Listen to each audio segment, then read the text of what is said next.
A Japanese man has just finished a game that took him 3 years to complete, but that is far from what he truly wanted. According to him, the game is far too weak. He wishes he could find one that would last 10 years. Searching for that, he comes across an online game that claims to never end, an endless adventure filled with magic and fantasy. Looking at the available difficulty options, he notices one called Hell Mode, whose description reads, "Regret is the least of your worries, for what you are about to face is the true meaning of despair." Intrigued by the dramatic line, the player chooses that difficulty and then faces the class selection screen. Among the usual classes, such as Swordsman, he is fascinated by Demon Lord, but becomes curious about how difficult the Conjurer seems to be, since it automatically places the player in the social class of Servant and is still in a testing phase. Motivated by a worthy challenge, the moment he clicks to start the game, the Japanese man is pulled into the screen. Sometime later, he wakes up with a younger voice around him,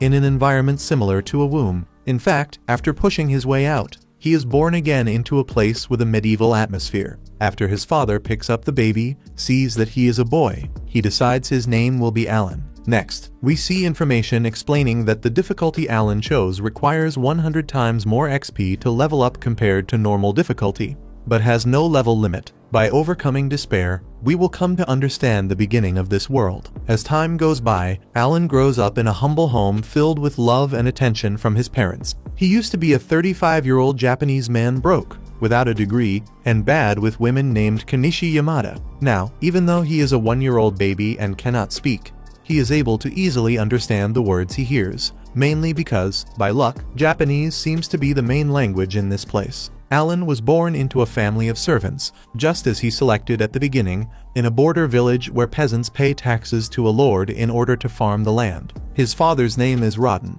Alan believes Rodden is around 20 years old and sees him as a typical family man who works hard to support his child. His mother's name is Teresha, a very beautiful and kind woman who appears to be in her late teens. That night, after yawning in front of his parents, Alan is put to bed, but instead of sleeping, he raises his hands and mentally commands status window, imagining it would work like in any isekai. Frustrated that nothing appears, he understands that being spoiled and all is nice, but it is already time for him to start being a conjurer, since he has been trying for a year without success. Then, after some effort, that same night he manages to make a magic book appear in front of him, which makes him scream and immediately alerts his parents. They run to see what happened, but before they can see the book, Alan makes it disappear right as they arrive. Since he pretends to be asleep, his parents believe he was only dreaming or something like that. When the adults leave, the child brings the book back and, upon opening it, finally confirms that he really belongs to the conjurer class. Because of his lack of experience, he is still limited to summoning only a few insects and beasts.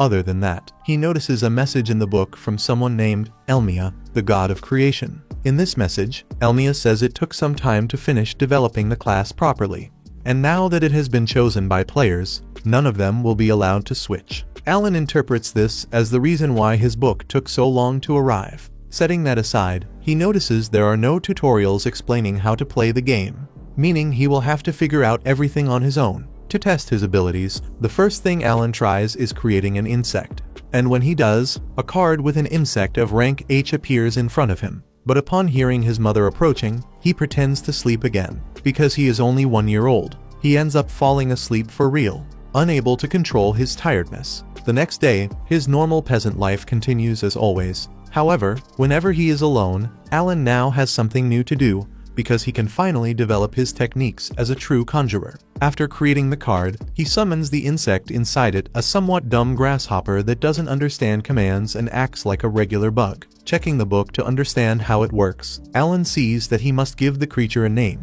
so he starts calling it Denka. As a pleasant surprise, he notices that Denka gives him a status buff of +1 in endurance and agility. He becomes so happy that he shouts, once again drawing his mother's attention, who understands his strange reactions less and less each day. She even sees Denka jumping near her foot and, startled, ends up stepping on him and killing him at least until he is summoned again. As the days pass and Alan keeps practicing, he eventually learns to summon rank H beasts as well. In this case, a little mouse that is also dumb just like Denka, according to Alan. Even so, it gives him a +1 buff to HP and agility, along with a skill called Dash. At least the little creature uses this ability whenever Alan commands it, which is already progressed. Tenka, for his part, has the skill Leap. As he develops these abilities, Alan reflects on how this world must be filled with huge, powerful creatures enemies he certainly won't be able to defeat with the dynamic duo he can summon today. The boy also discovers that he's able to store up to 10 conjuration cards for each creature, and that the most important among them are the buffs. For example, by storing 10 rat cards, his attack increases by 10 points, which certainly explains why Alan showed his parents a strength far greater than what a simple baby should display. In any case, knowing that the experience needed to level up in Hell mode is 100 times higher than normal, the boy has been struggling quite a bit just to advance a few steps. Suddenly, in the middle of the morning, Rodden arrives home covered in blood and holding a spear, but reassures his wife by explaining that he wasn't hurt, it was just the result of hunting a boar a short while ago. Alan shows interest in seeing the boar, so his father puts him on his shoulder to take him for a little walk. Thus, this was the first time Alan was being taken outside the house. Looking around, he was impressed by the beauty and tranquility of that late afternoon. Along the way, Rodden points to a flock of monsters called Albahiron, which always gather and migrate north at this time of year, indicating the arrival of autumn. Speaking of which, Rodden says he named Alan after the Albahiron, because for them, the sky is the limit. These creatures can use their wings to fly anywhere in the world they want true freedom. However, he admits he got scolded when he told Teresia that, since he had chosen their son's name based on a monster. Sometime later, the two reach the boar that had been taken down, a gigantic creature that makes the baby open his mouth in awe. Getting closer, he admits it must be terrifying to face something that size. One of the hunting companions, Gerda, announces Rodden as the one mainly responsible for killing the boar, which earns him a big tribute from the other men. Gerda notices his friend brought his son, so Alan introduces himself with a level of politeness that is literally frightening. Since Gerda has a 1-year-old daughter, Krina, who is nowhere near having that kind of vocabulary, Alan asks if that big beast is strong, and the man says it takes 20 hunters to bring down a C-rank creature like that. 10 months later, Alan was able to conjure rank G creature cards, as well as fuse summons, and the space for cards in his inventory had doubled, which means twice the amount of buffs he could receive. Since fusion required a lot of mana points, he ate and took good care of himself to accumulate the amount needed to use the technique. When everything was ready, he tried mixing 2 rat cards, but despite his excitement, he realized he still didn't have enough MP. Frustrated, he decided to just create another rank G conjuration card, but he couldn't do that either with his current mana limit. Upon turning 3, the boy could create creature cards such as frogs and moles. Mixing the two, he created a card of a rank G bird, granting a +2 buff to agility and intelligence. From that, he named the bird Chappie, which had the skill vocal mimicry, basically Chappie perfectly imitating Alan's voice. Then he conjured the frog, which he began to call Hopper, bearer of the skill Taunt, useful for distracting enemies. The mole, of course, had the skill Dig, very useful for hideouts and traps. As he developed and studied more about his class, Alan discovered that the secret was to know every status deeply so he could create a powerful combination of buffs for each situation. In his opinion, this was a complex and challenging game, exactly what he had been looking for a long time. On the other hand, it's worth noting that Alan is far from summoning creatures strong enough to stand against the possible dragons and boars the world has. In any case, now that it is 3 in the afternoon, the boy hears the voice of a girl challenging him to a knight's duel, one of the activities he doesn't seem to like very much. Even so, Alan presents himself for a duel against Krina, the fierce, at least that's what she called herself. In turn, his rival self proclaimed herself Alan the Honored, and although he pretended to be motivated for the fight, he grumbled internally about having to take this seriously every time. Anyway, serious or not, when the fight begins, Alan takes a series of blows from a wooden sword at an incredible speed. Even though he put all his buffs into agility, the boy admits he can barely block the swords. In the end, Krina breaks Alan's sword in half and secures the victory. At the end of the afternoon, she goes to the boy's house to announce her achievement. Smiling and pregnant with another baby, Teresia asks the girl to head home before it gets dark, and that's what she does. Lying there shattered like it was nothing, Alan suffers the pain of defeat on the ground. Still, at dinner time, the boy volunteers of his own free will to help with the potato harvest, knowing that his mother is heavily pregnant and can't work normally.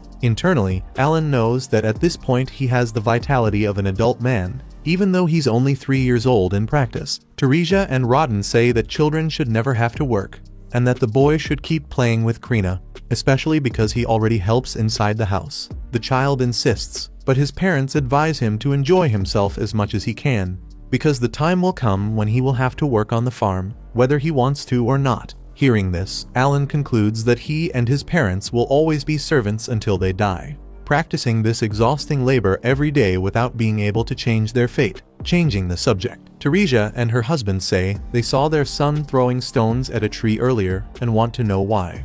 Alan says that his parents themselves warned him about the existence of monsters outside the house, so he has been training to protect his mother with stones.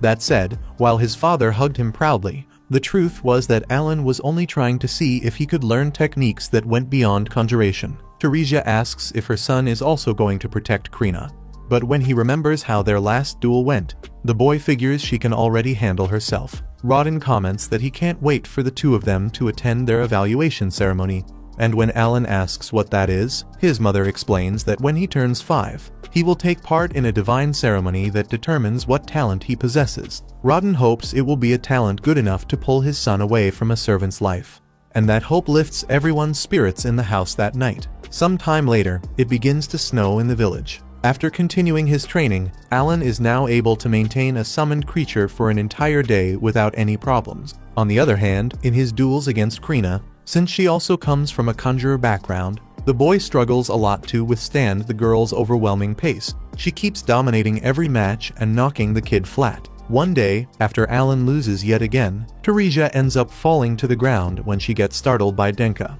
which causes her water to break, and now she's about to give birth again. She is quickly taken to a bed in a warm place so everything can go well. But because he's doing everything by himself, Rodden starts worrying that things won't go as smoothly as he hoped. Since Alan is the only one there to help, Krina runs off to call her parents, so Gerda shows up with Matilda, his wife, to help the poor man. Hours pass as Matilda handles the situation and makes sure the delivery happens without complications.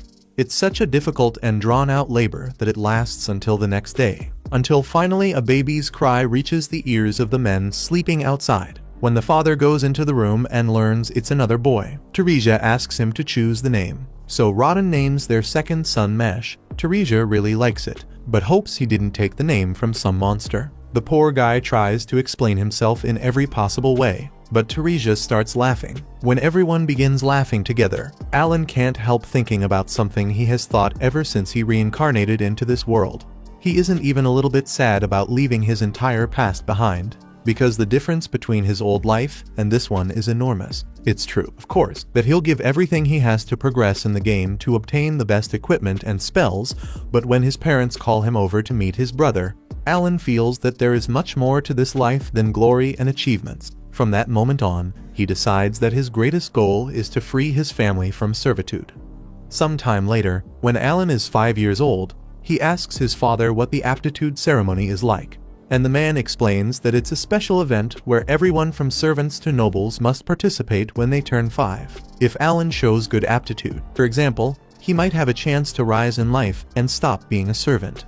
The problem is that he'll have several rivals. The boy doesn't understand what that means, so his father explains that when they first arrived in these lands, people started having child after child. In other words, there are a whole bunch of kids the same age as Alan right now. At that moment, Krina appears over the father's shoulder and calls Alan so they can go to the event together. With that, the four gather, and after the walk, Krina is impressed by the number of houses they find in the village where the test will take place. While Alan looks around in admiration, Krina swears she will become a knight if she's designated as a swordsman. When they arrive at a church where the test will be held, Alan notices the commoners wearing clothes much nicer than his, obviously having more money than his family. He even hears some guys picking on him for being a servant. Amid all this, the religious officials open the church door and ask for the blessing of Elmia, the god of creation, so that all children may have equal opportunities. Since this country has seen heroes whose bloodlines once belonged to servitude.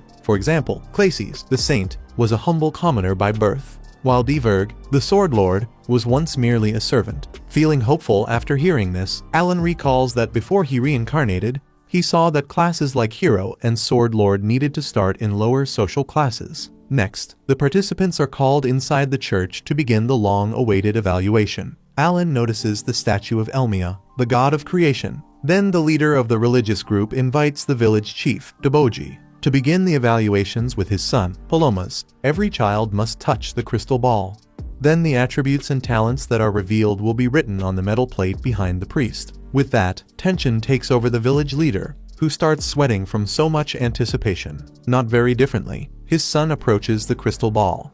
Then his attributes appear on the metal plate, arranged in the same way Alan saw on his own status page. According to what was written, Palomas has the talent to be a merchant, which leaves his father extremely satisfied and emotional. Not understanding much and thinking any talent becomes a reason to celebrate. Alan checks his grimoire, which only he can see, and notices that the attributes are displayed as ranks instead of numbers. Meanwhile, another boy takes the evaluation, and upon discovering he has no talent at all, he runs off crying to his father, who lovingly hugs him. Next, a cocky kid slaps his own face before discovering his talent, for good luck. Then he celebrates when he learns he is an axeman, and Alan is impressed that this boy, Dagora, got one of the attributes with rank of the first one he has seen in his life. As time goes by, all the children take their evaluations until only Alan and Krina are left at the end. Eager to get this thing done, Krina runs toward the crystal ball, and as she extends her hand, the magical item emits an extraordinary glow.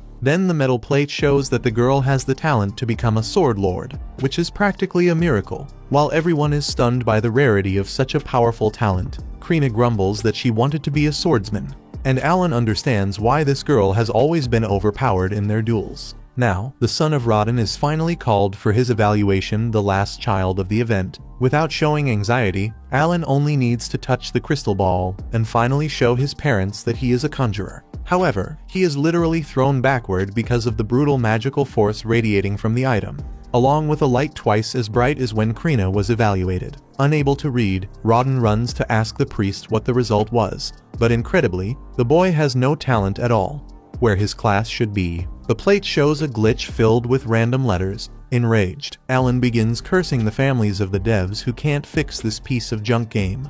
But Rodin remains calm and calls his son to go back home. Hours later, the two return to the arms of Teresia and Mash, which warms Alan's heart immediately. And not just then when everyone gathers around the fire. His parents make it clear that he will always be precious to them, regardless of having talent or not. Faced with so much affection, Alan recognizes that his family is so poor they don't even have a bathtub. But that doesn't stop him from being happy. At bedtime, the boy reviews his grimoire and checks that he truly has all rank E attributes, which leads Alan to discover something.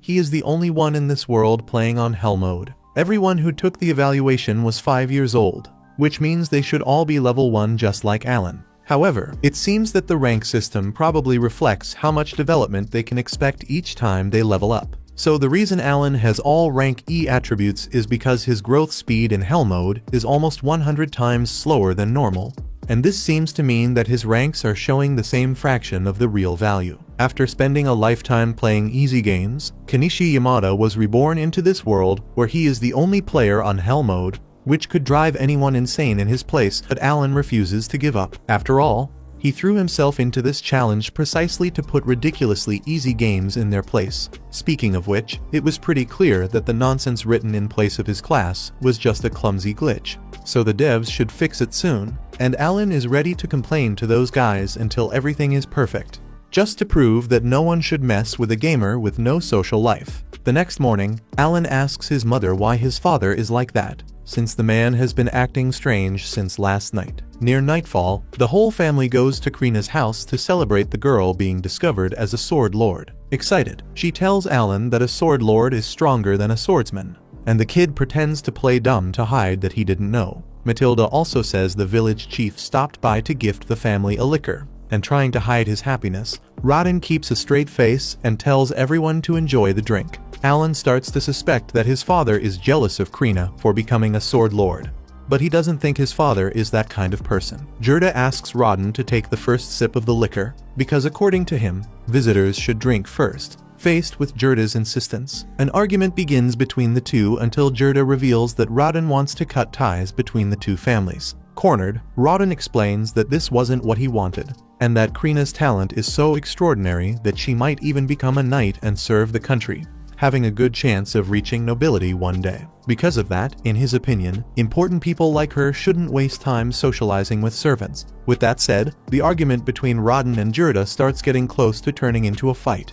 So Alan asks Krina to do something about the two of them, but their wives get there first, showing that physical aggression can also solve problems. After the punch Matilda lands on her husband's face, Alan learns that you shouldn't mess with that woman. The boy asks her if those two have always been this hard-headed, and she says that becoming parents made them mature to a certain extent, because back then they used to trade punches almost every day. Teresia says the two couples have been friends since childhood, and that's why they grew up together. While Matilda tells the story of when they found out about the founding of a new village 10 years ago, and the four of them decided to build their own houses on that land, so their houses look quite similar. Rodden and Gerda start competing again to see who worked more on the construction.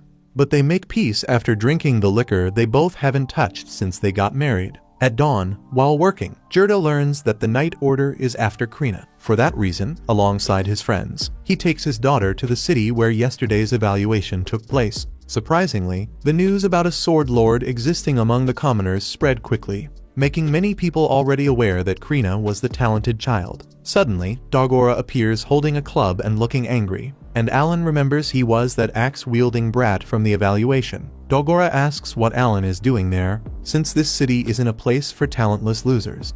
Immediately, Krina steps between them to protect her friend, and Gerda has to hold his daughter back before she beats the kid up. At that moment, the Knight Order arrives, imposing respect on the population as they watch in admiration the arrival of Captain Zenoff, a sword master, and his subordinates. When they get off their horses, the village chief calls Gerda and his daughter, and Alan notices how excited his friend is about all of this. It's only been 3 years since the two of them started pretending to duel, and now she is standing before a golden opportunity. However, Gerda doesn't seem pleased with the captain's proposal for Krina to join the Knight Order, arguing that she is still too little and doesn't have the strength to hold a real sword. Zenoff not only says the girl is a sword lord, but that he will take it as a lie if the father refuses the proposal, a direct attempt to deceive Baron Granvelle. According to the officer, falsifying the evaluation is punishable by death, and seeing the father hesitate, it will be necessary to verify whether the child's talent is legitimate or not. Given the situation, the village chief proposes a duel. Gerda begs for mercy, but Zenoff makes it clear that if Krina doesn't fight,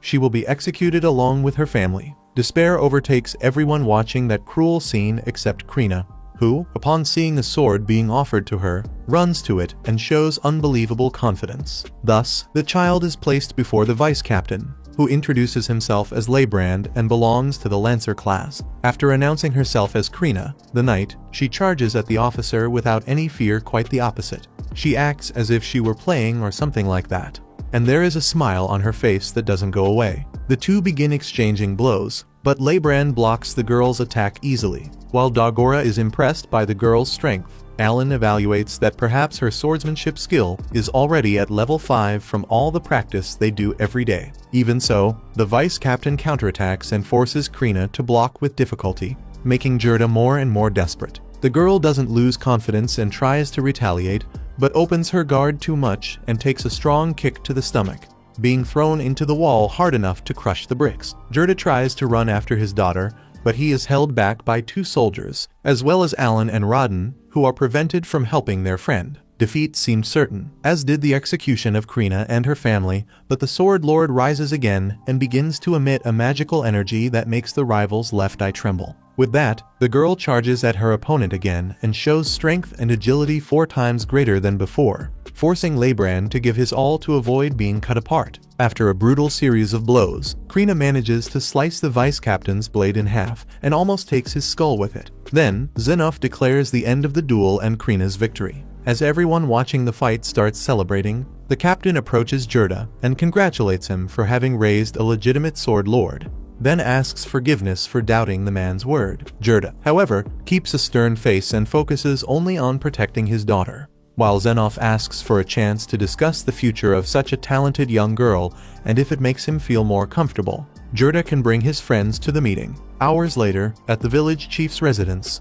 Jurda keeps a stern face the entire time after seeing her daughter's life put at risk. Alan understands why the chief's son is sitting at this table, but he has no idea why that axe warrior kid is here with his father. Maybe they're desperate not to be overshadowed by the Sword Lord. At that moment, Xenoph explains that he was sent by Baron Granville to determine whether it's true that a Sword Lord has appeared among them, and the result couldn't be clearer after the duel. Then Xenoph informs Deboji that, by order of their master, this village shall be called Krina Village from today onward. According to the captain, 3 years ago a Sword Lord was born into a count's family. But Alan doesn't understand how, since, from what he remembers of the game's rules, someone of that class can only be born as a servant, commoner, or baron. Anyway, the officer adds that this person even served the royal family but failed to meet expectations, which led to a reevaluation that determined this person was actually just an ordinary swordsman. It was later discovered that many members of the nobility greatly exaggerated this individual's talents, which ultimately led to the creation of this rule of always reevaluating children who are considered special. With that said, Xenoph apologizes once again to Jurda for subjecting his daughter to such a difficult judgment, and asks him to raise the girl with dedication, because at the age of 12 she will be able to study at the academy and, eventually, serve the royal family. Dogora asks if anyone can enter this academy to become a knight, and the boy's father apologizes for his son's interruption. Showing patience, the captain replies that an instructor will be sent to this village, so Dogora should dedicate himself to studying and training to earn his approval for the academy. Krina says that Alan can study with them, but Dogora says that brainless people like him, without talent, aren't capable of doing that. Krina quickly rushes to defend her friend again, and Alan finds it funny to be 40 years old and being defended by a 5-year-old girl. By the way, Xenoph finally notices Alan, and upon realizing who his father is, he stands up from his chair to greet Rodden, the boar hunter, a true local legend. Rodden doesn't understand where all this admiration is coming from, and the captain explains that his baron is passionate about the boar meat served by their village.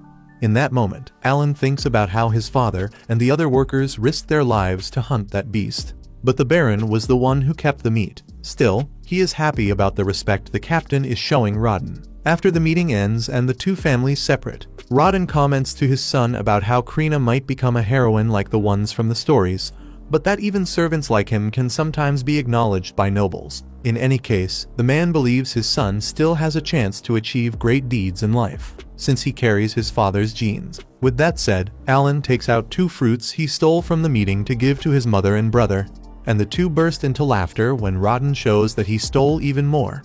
The next day, the boy is overjoyed with some excellent news. He finally leveled up his conjuration skill, unlocking the enchantment technique and gaining the ability to summon F-rank creatures. Apparently, he still needs to fuse 2 cards together to create a new one. Just like what happened with Chappie, the bird. Right away, the kid gets totally hyped at the thought of summoning some Shinryu-like dragon, and he also gets excited about the fact that his card inventory limit increased from 20 to 30. It's been 2 years since Alan last leveled up his conjuration skill, which explains his happiness. That night, as the family gathers around the indoor fire, Teresia feels her 3rd child kicking inside her now huge belly. Alan offers to wash the dishes to ease his mother's workload, while Mash asks if he's going to get a new baby brother. Teresia comments that, because the kicks are a bit gentler this time, the next baby will be a girl. When her husband points out that it's time to think of a name, she reminds him that he promised she would be the one to choose the girls' names. While Teresia thinks about it, Alan celebrates after receiving a message from Elmia in his book saying that all his mana points have been fully restored. His parents notice that he's always spaced out since they can't see the book.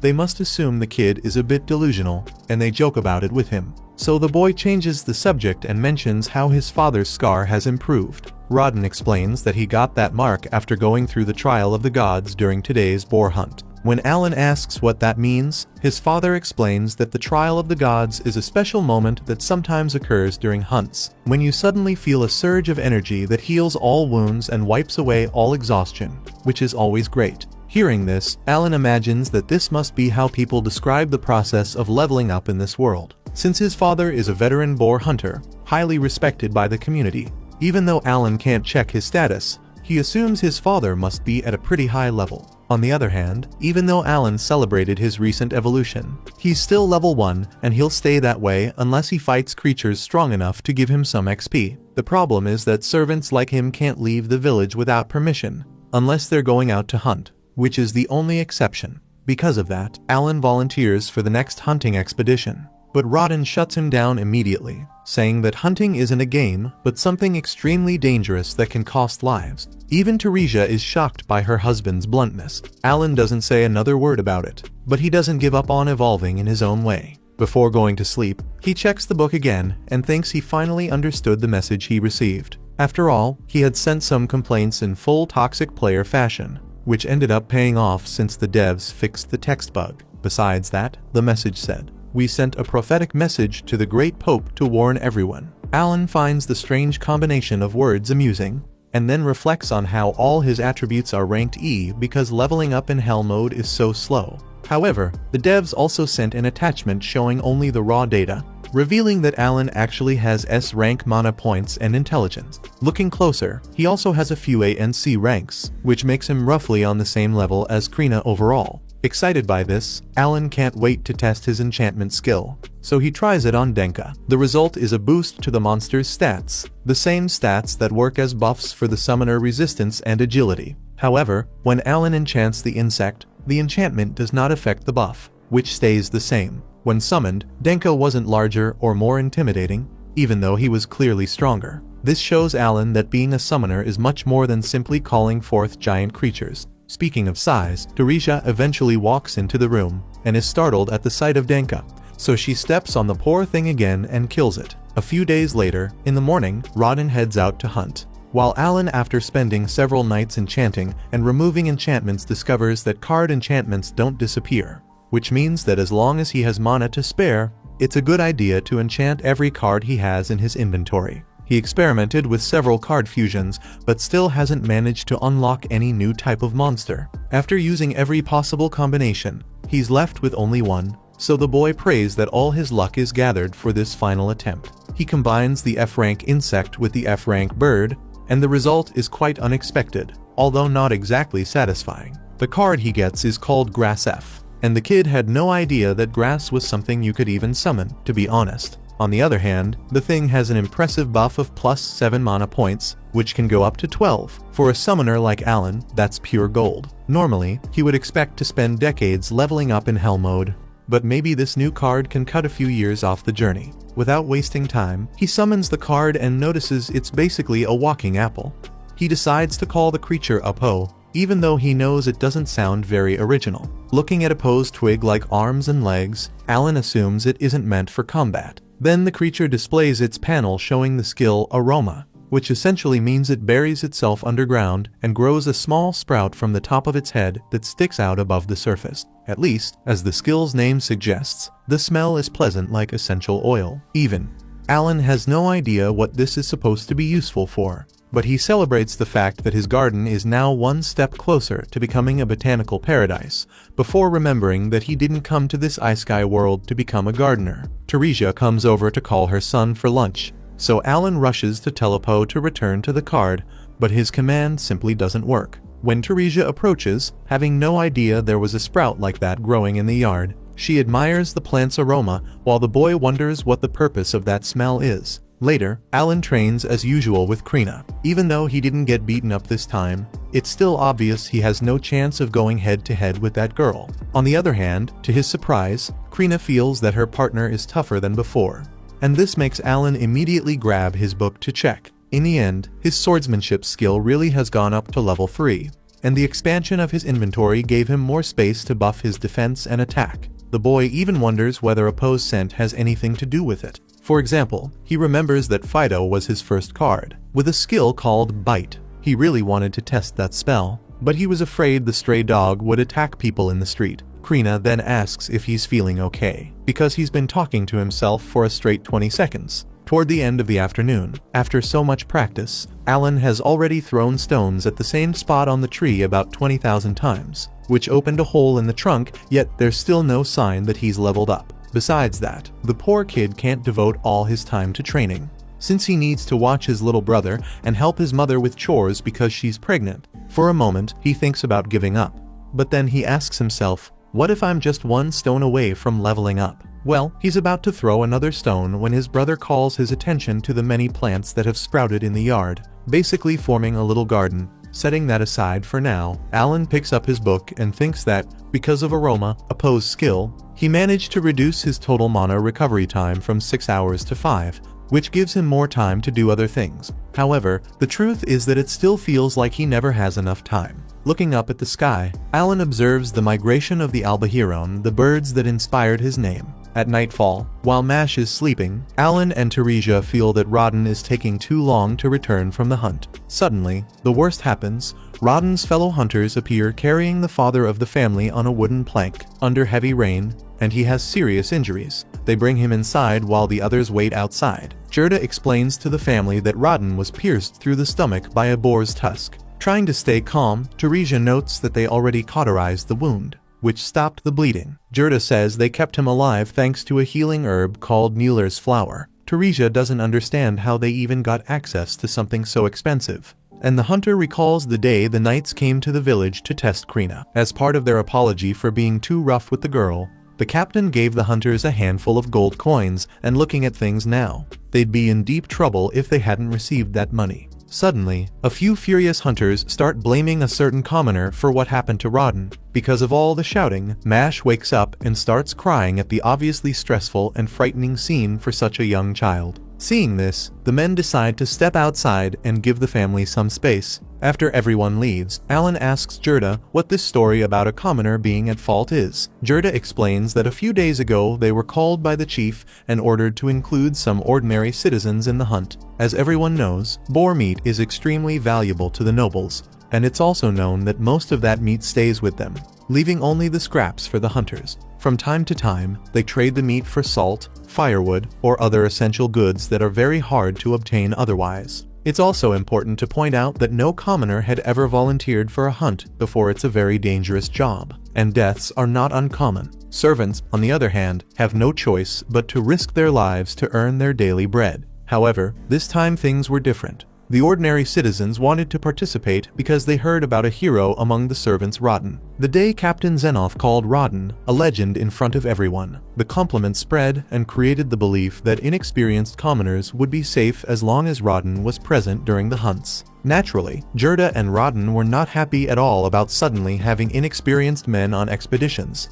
but there was nothing they could do against Deboji's direct orders. Making things worse, some of the commoners didn't even take the training seriously, convinced they could dump all the work on the more experienced servants. Then, today was finally the day of the hunt involving all those people. The commoners were given the easiest task of all: attract the boar and keep its attention. But when things started to heat up, the cowards panicked and ran, throwing the whole trained strategy out the window. In the middle of that, the boar attacked one of the fleeing men, so Rodden stepped in to prevent the worst and ended up getting brutally struck. With his head down, Gerda says that the boar was killed at the end of the hunt, and that tomorrow he will bring Rodden his share of the meat. Before leaving, he asks Alan and Teresia to stay strong for their family. Seeing him go, Alan feels useless for not having helped at any moment. Carried by that feeling, the boy stays up all night trying to help his mother in every way he can, but she wants him to sleep, since he is clearly exhausted.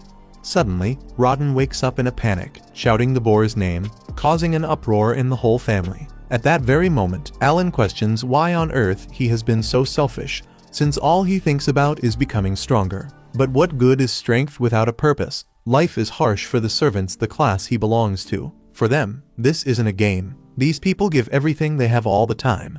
They kill a lion a day just to survive. And Alan has a little brother to take care of, with another one on the way. In the midst of all this, Gerda arrives with their share of Rodden's meat and is glad to see her partner looking a bit better. She then promises that she will help the family protect themselves from the winter cold while Teresia's husband is unable to work. Motivated, Alan asks his father to rest and promises to keep his family safe. This time, Rodden doesn't argue with his son or try to hold him back, because the boy's expression is pure determination. In fact, Alan starts joining the servants group in lighter activities, and strangely enough, he shows unbelievable strength for a child his age. Given the circumstances, Alan grew tired of pretending to be weak and decided to show his real strength. The situation is dire, and since the village already sees Krina as a heroine, no one will be too shocked. to work in physical labor. The conjurer removed all the mana point buffs and converted them into physical strength, then used the excuse that he inherited that strength from his father. From the moment he actually began working,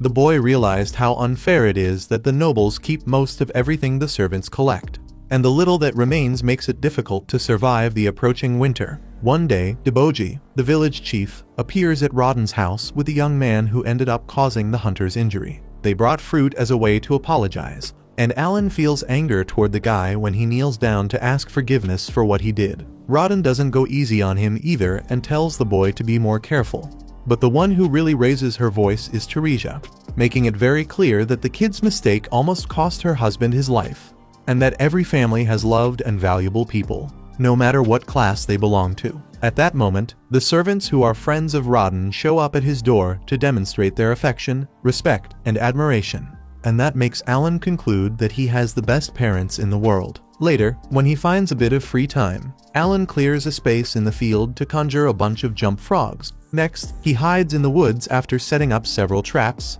then uses the provoke ability to lure animals that see the frogs as prey, so that he can get enough meat to survive the winter. With everything set, the strategy works, but only to a certain extent. After all, it wasn't just any animal that was attracted, but a gigantic albahiron, a rank B monster. Checking his status, Alan sees that his enchantment skill has risen to level 2, which increases the enchanted creature's stats from +10 to +20, and he has already enchanted all the monsters in his inventory.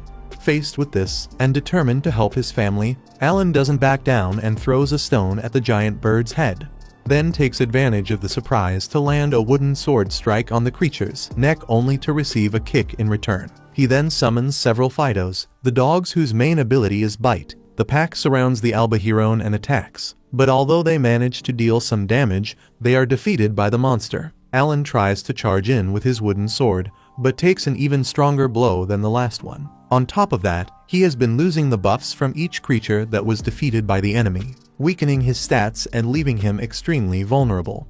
Alan knows he needs to think of something quickly, because the bird is extremely aggressive, and at any moment one of its pecks could end up hitting him. So he summons Chiu Chiu, a pair of energy-draining creatures that leap directly onto the albahiron and begin their work by sticking to its skin. While the enemy looks dazed from the absorption, Alan recalls how his defensive ability drops significantly if the summoned creature is defeated, so he can't afford to keep losing so many summons. Therefore, when the two Chiu Chiu are defeated, the summoner brings out several more at once, along with a pack of dogs to attack. After all, if Alan is going to lose strength, then the albahiron should also be harmed in the process. Soon, once all the summons surround the opponent and open a window for the human to strike, Alan swings his sword forcefully at the bird's head, knocking it to the ground and ending the fight. Immediately, Alan's book appears to notify him that he earned 100 experience points, a great reason for the boy to celebrate intensely. Without delay, he heads back home carrying none other than a giant albahiron. How he even managed to bring it that far only God knows. Mash starts crying in front of the monstrous creature, while the father notices the injuries on his eldest son's body. Examining the marks on the bird, Gerda is fascinated that the kid managed to defeat a monster like this using only stones and a wooden sword. But he also notices the dog bite marks, forcing Alan to pretend that he was so focused on the fight that he must have used any means necessary to avoid becoming albahiron food. Confused, Gerda asks Rodden if he can begin the bleeding, while Alan notices the huge bump on the man's head, probably caused by Krina. Later, Gerda starts the bleeding process with Alan's help, and at the beginning he explains to the boy that an albahiron weighs around 60 kilos, and after the bloodletting about 20 kilos become dried meat. The edible portion is roughly half the body, and the feathers also have market value, although 60% of everything has to go to the village chief. Alan is shocked that even this turns into taxes, and Gerda laments that at most they overlook E-rank horned rabbits, but if it's a D-rank albahiron, there's no chance. That said, the hunter removes the magic stone from inside the corpse and explains that stones of rank D and above must be delivered. But since they don't use them in the village anyway, it doesn't matter much. On the other hand, Gerda remembers that Alan, still a child, had to face a magical beast because his father was injured due to an order from the chief, and maybe that could open room for a more favorable negotiation for the servants. With that, Alan approaches and whispers a few things in his friend's ear. Later, at the village chief's house, Gerda tells Deboji what happened. including the fact that Alan had gotten involved in such a dangerous hunt. Even so, the chief's eyes widen with desire upon seeing the much-coveted bird. So Gerda asks to keep the rest of the bird if he hands over all the feathers. Deboji refuses, claiming the feudal lord ordered the meat delivery to be increased. Since that's the case, Gerda offers, in addition to the feathers, the Albahiron's magic stone.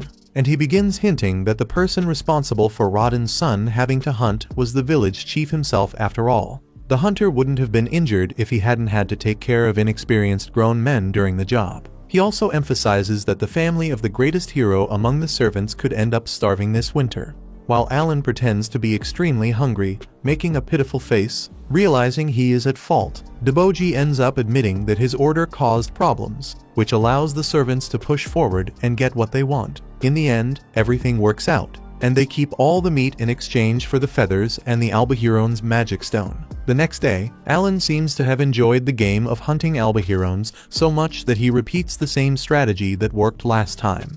He summons hoppers to serve as bait, this time attracting 2 birds at once. However, he was better prepared now, so as soon as the Albahirons landed, he sent the Chiu-Chiu to drain the enemy's energy. Then Alan throws a stone at each bird's head to further destabilize them, and sends his pack of Fidos to deal even more damage. With the birds subdued, the boy charges with his wooden sword and strikes both skulls, finishing them off much more easily than yesterday. After capturing that first Albahiron, Alan began hunting every 3 days, and this was the first time none of his summoned creatures were defeated. Since each bird grants 100 experience points, the summoner earns 200, enough to finally reach level 2. Extremely excited, Alan asks to check his status and is astonished by the evolution, though he laments that the increased stat values are multiplied by only 0.6 instead of rising in accordance with the level values, which is very strict.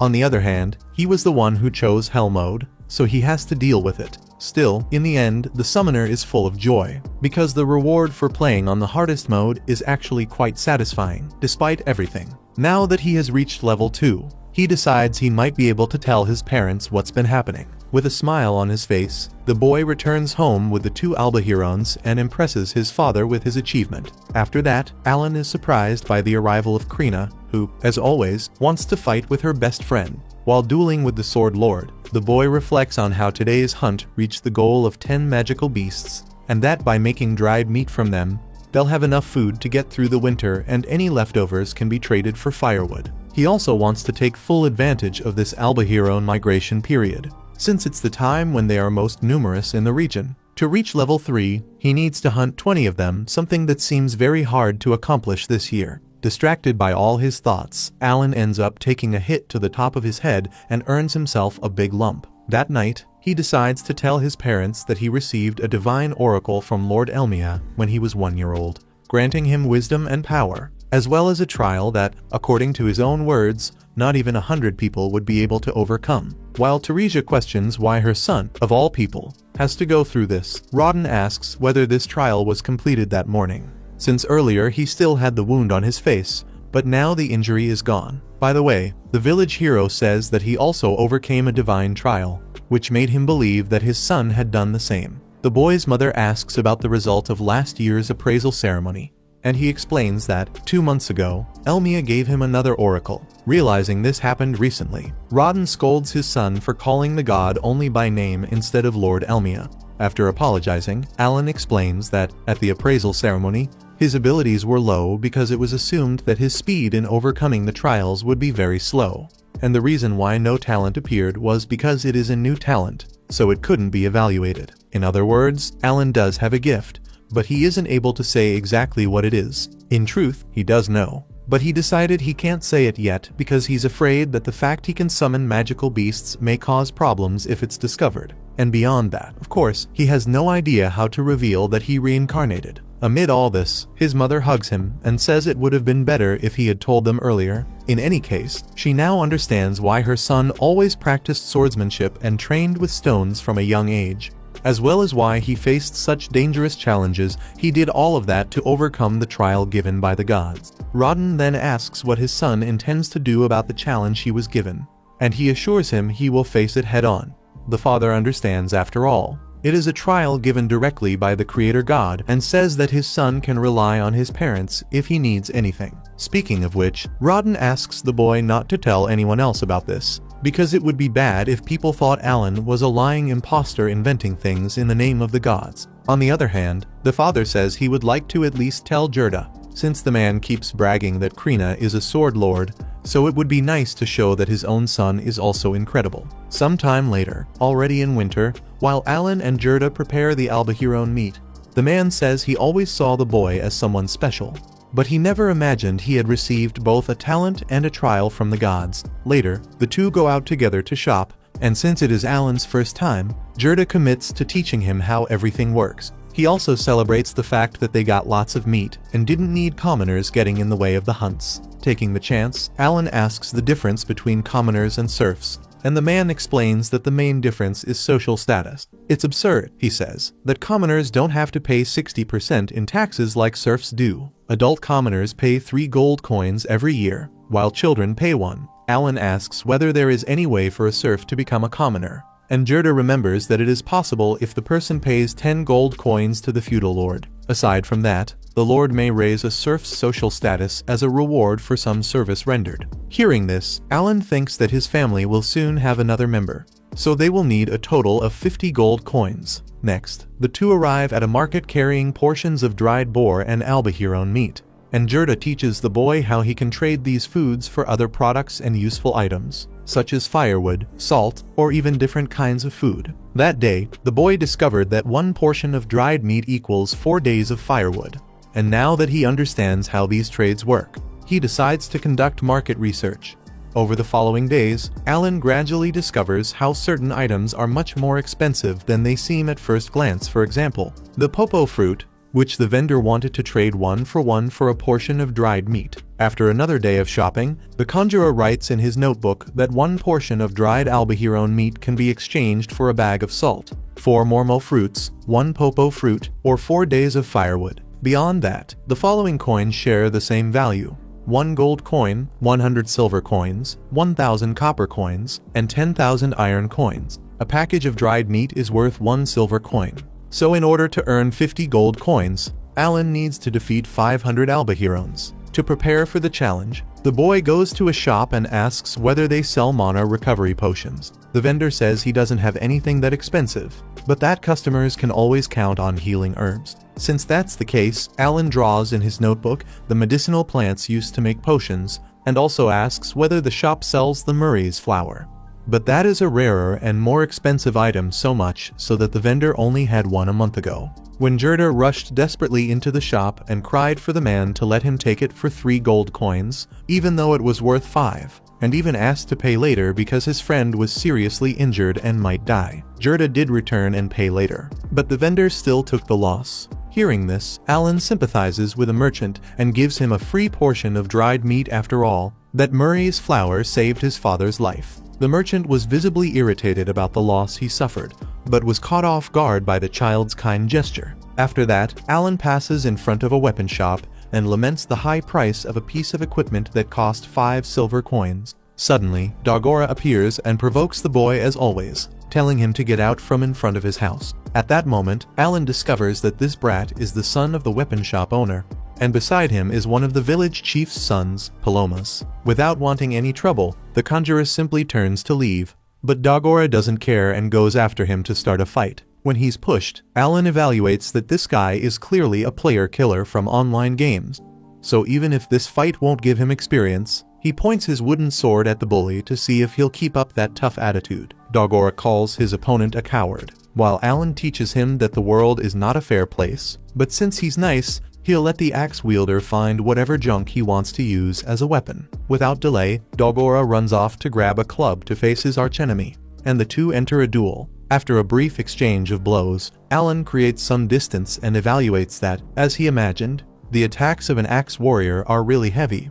But this kid is far from being a Krina-level fighter. As for Dagora, even though he's tired, he doesn't back down and calls his rival forward. So Alan lands a quick strike that sends his club flying into the air, thus easily subduing the axe wielder, who had to swallow his pride and admit defeat. At night, already at home, Alan watches his father change his bandages and say that he's feeling much better. Years later, at Krina's house, to everyone's surprise, Dogora is training with Alan and taking a humiliating beating as always, while Krina lightly trains with Mash, who will have his evaluation ceremony in 2 years. Entering the house after training, Alan sees his younger sister, Mira, who has already been born by this point. In the middle of this, Rodin arrives home with Gerda after the two were called by the village chief for a conversation. According to what was said in that meeting, the amount of boar meat that must be delivered to the feudal lord will increase from 10 to 15, so the commoners will need to join the hunts again.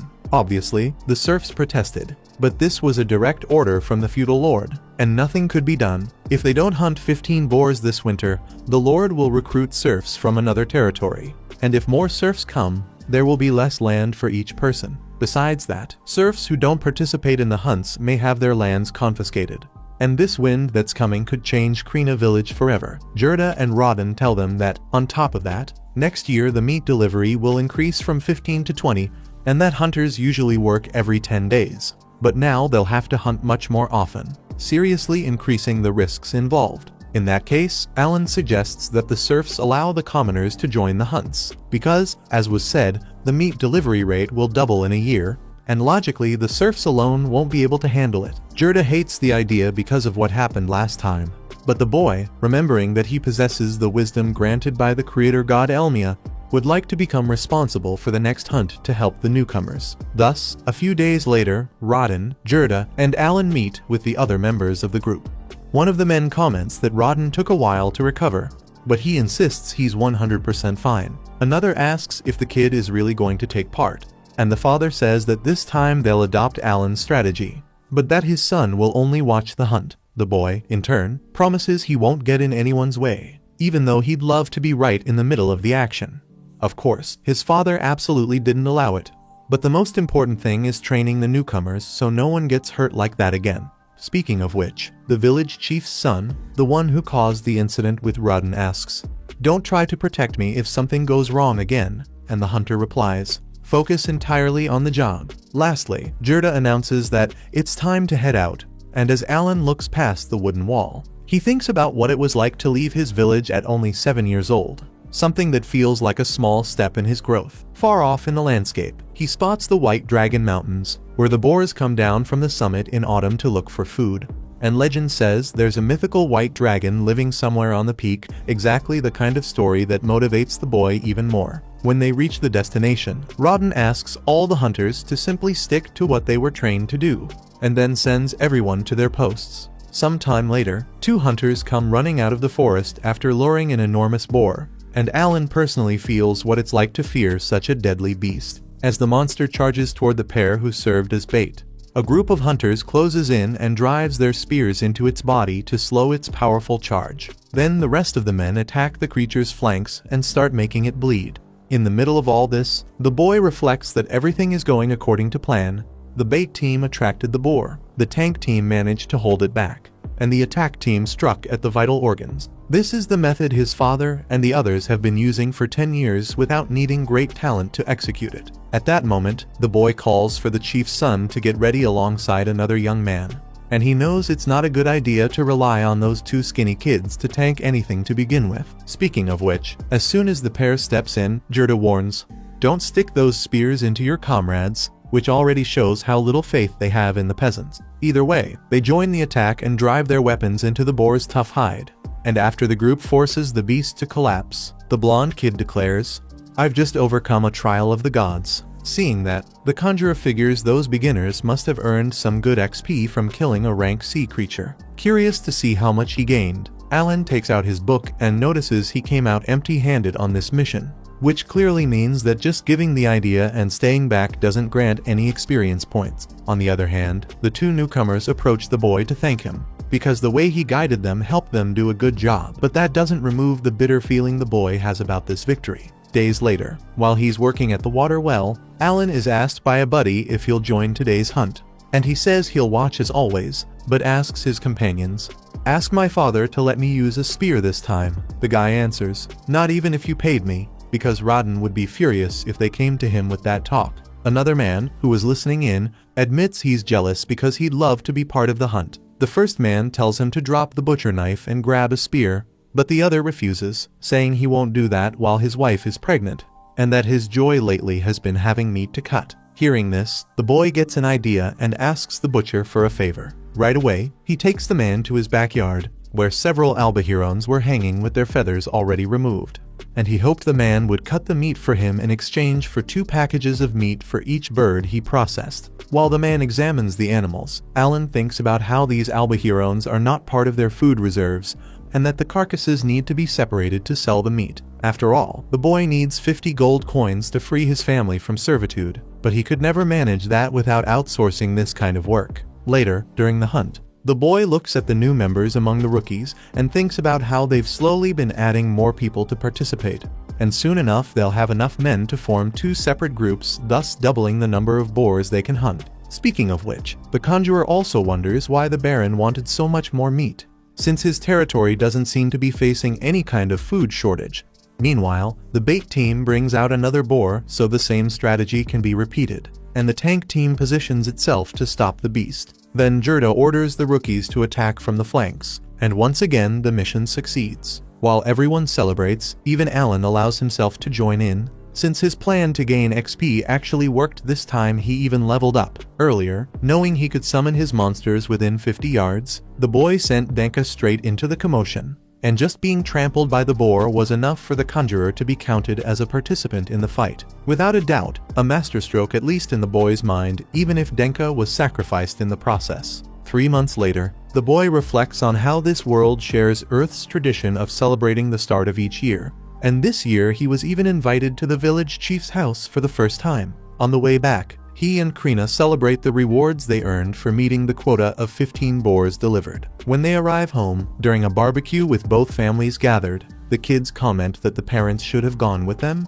but they say they would hate to start the year having to look at the faces of those stuck-up bourgeois. In any case, Rodden believes they won't have any trouble reaching the goal of 20 hunted boars this year, all thanks to his son's training method for recruiting newcomers. Changing the subject, Gerda asks, "What's in that bottle the brat brought?" And Alan says it's a liqueur the chief gave him as a gift, which immediately gets the 2 grown men excited. Seeing he has hooked his fish, the boy now reels in the line by inviting Mash to another spear training session. Krina asks to join too, but the boy argues that she's already too strong for that, and that the priority is helping Mash evolve because the kid has the talent to become a great lancer. That said, the more confused Rodden and the experienced Gerda became, the more the boy lured them into his trap. He asks, "Is something wrong?" And the 2 comment that the boy doesn't seem willing to hand over that bottle of liqueur. Alan makes it clear that it was a gift he received, so it belongs to him. Now, since he obviously isn't old enough to drink, he agrees to give the drink to the 2 men, but only if they beat him in a small competition. The condition is as follows: if Alan wins, the caster will be allowed to carry a spear during all of this year's hunts, and the contest will be an arm wrestling match. Obviously, knowing they already have it in the bag, his father and his friend accept the offer without thinking twice, and everyone gets into position. With everything ready, before the start of the match, Alan filled his inventory with Fido cards to receive a tremendous attack power buff. So when Krina signals the match to begin, Gerda starts off easily overpowering the boy until suddenly the kid begins to turn the tables with an unreal amount of strength, eventually winning the arm wrestling match. Next, after a short rest, it's time to face his father. When Alan grabs his father's hand, he notices for the first time the number of calluses there, proof of the hard work this man does for his family every day. Rodden, in turn, finds it amazing how much his son has grown to the point of wanting to compete with the old man, and the boy believes that the sooner they treat him like an adult, the better, because he will give his all in everything he does, even at his age. At that moment, Krina announces the start of the contest, and Rodden proves to be a bigger challenge than his friend was. Indeed, the hunter's calluses were not decoration, they were marks that carried the evidence that his livelihood is literally taking down giant beasts. Not by chance, the adult wins the arm wrestling match, and Alan admits he underestimated his father. Handing the liqueur over to the men, the boy reflects that, considering their strength, Gerda's attack stat must be rank D, while his father's must be rank C, which serves as a reference for the boy to understand how strong people who play on normal mode can become. Then, the old man says that his son will only hunt real boars once he wins a contest like this against his father, and the boy gets excited to reach level 4 before autumn. Meanwhile, after devouring all the meat, Gerda tells his wife to bring him more to eat, and when the woman puts the brute in a headlock, the boy assumes Matilda is also rank C, even if she doesn't look like it at first glance. 6 months later, in June, the boy celebrates leveling up. Upon reading what he gained with it, he discovers he is now able to summon rank E creatures, as well as a new type of monster. Imagining he needs to make a fusion to find out what type it is, he sees that his inventory has increased by 10 more slots for new cards, and he also learns that the buffs each summoned creature provides increase with each level gained. So he could beat his father in an arm wrestling match if he used 40 rank E cards. Besides all that, he notices a skill that has no level listed next to it, so he assumes it's a fixed ability. Suddenly, the book turns the page by itself and displays a magical hole so deep that Alan doesn't hear any sound when he throws a stone inside. However, when he puts his hand over the hole, he receives a mental image of the stone and a description of the item, meaning this is some sort of storage. Testing it, he discovers he can store basically anything in there, as long as it fits. Later on, while staring intently at the living room fire, the boy can't get a question out of his mind. If accumulating many items is one of the most important factors for any RPG player, why did he receive a god-level storage so quickly, and right now? After all, any important item, whether a key or a magic carpet, usually comes to you when it is truly necessary, so this must mean something. Anyway, the boy goes out to try his rank E summons. He closes his eyes and commands the summoning of an insect-type creature of that rank, but nothing happens. He then reads in the book that he lacks rank E magic stones to create that monster. Since he never needed items to do that before, the boy thinks for a moment about where he can get those things, then remembers he stored in his room, next to his hidden money pouch, some magic stones from the horned rabbits he hunted. He quickly goes to fetch them. Trying once and failing, the boy tests throwing the stones into the magical storage. Then tries a second time and summons the card of a butterfly that gives a +10 resistance and +10 agility buff. However, as soon as he brings the butterfly to life, the boy's mother appears as always, but luckily the insect hides behind him. After giving several nonsensical excuses, the boy manages to send his mother away, and now he is free to enjoy his new summoning card on his own. Next, truth be told, he almost soils his pants when he summons a saber-toothed tiger that has a buff increasing the user's stats by 10, simply double what any rank F monster could do. The boy names the tiger Tama and puts it back into his inventory to try fusing it with the butterfly, but for some reason, it doesn't work. So he throws another magic stone into the storage and tries again, this time managing to create a rank E bird card. That's when the young summoner realizes he'll need a lot of magic stones if he wants to evolve any further. Later that night, during a conversation with the family, Rodden forbids his son from hunting horned rabbits, since they can be dangerous for children. Besides, he has no idea how the kid even managed to get close to those animals, considering he and the men dug a trench around the village a few years ago. That leaves the boy worried about how he's going to get the item he needs so much. The next day, while Krina is beating up Dagora under the excuse of training, Alan asks Pelmoas what he knows about magic stones. Pelmoas explains that they're small, infused gems that monsters have near their hearts, usually used to strengthen or activate magical tools. According to him, there are many different types of these stones in the royal capital. Rank D and C stones are useful to the people there, but rank E stones are basically trash. You can even find them lying on the ground. With that, Pelmoas spots a rank E stone in the backyard and hands it to Alan, who decides to search for more.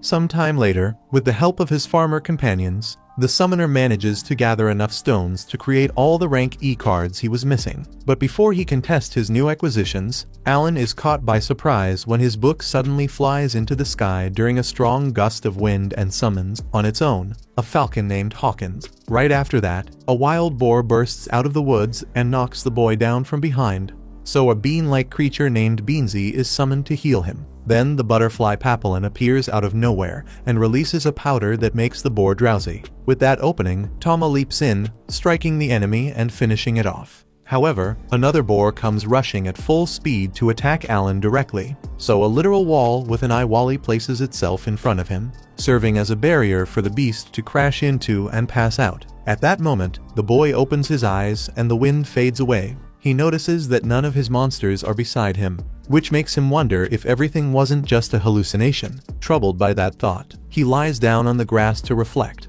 realizing that in this hell mode version of the game, there's no tutorial option, so he has to figure everything out on his own. Convinced that each type of summon has a specific role, he conjures the new cards and observes that insects are good for debuffing enemies. Beasts are highly offensive. Birds are useful for scouting and gathering information. Plant-type monsters work as healers, and stone creatures make excellent defenders. Putting them all together, Alan feels like he has a multifunctional party right in his pocket.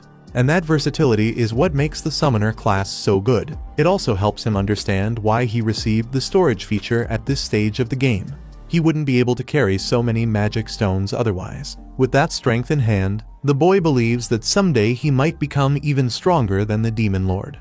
The next day, Alan, Rodden, and Gerda are at the village chief's house, where he informs them that the Baron will visit the village next month. Just hearing that already irritates Alan, since that's the clown who's demanding 20 boars in a single year. Speaking of which, Deboji explains that the Baron is interested in personally watching the servants hunt. Gerda also gets annoyed, because it's not enough for the man to demand that much meat, now he wants a little show as well. Rodden, for his part, doesn't care much about this, but he doesn't understand why Alan was asked to go along. The chief explains that the boy will be used as a guide for the Baron, and Gerda questions why Deboji doesn't take his own son instead. He replies that Palmoas isn't suitable for that job. In fact, the chief had been hoping Alan would show hospitality to the Baron by hosting a dinner the night before the hunt. At that moment, Alan realizes he's going to be used as a scapegoat to distract that man, and Deboji is trying to win him over with those malmo fruits laid out on the table. Deboji comments that, from what he's heard,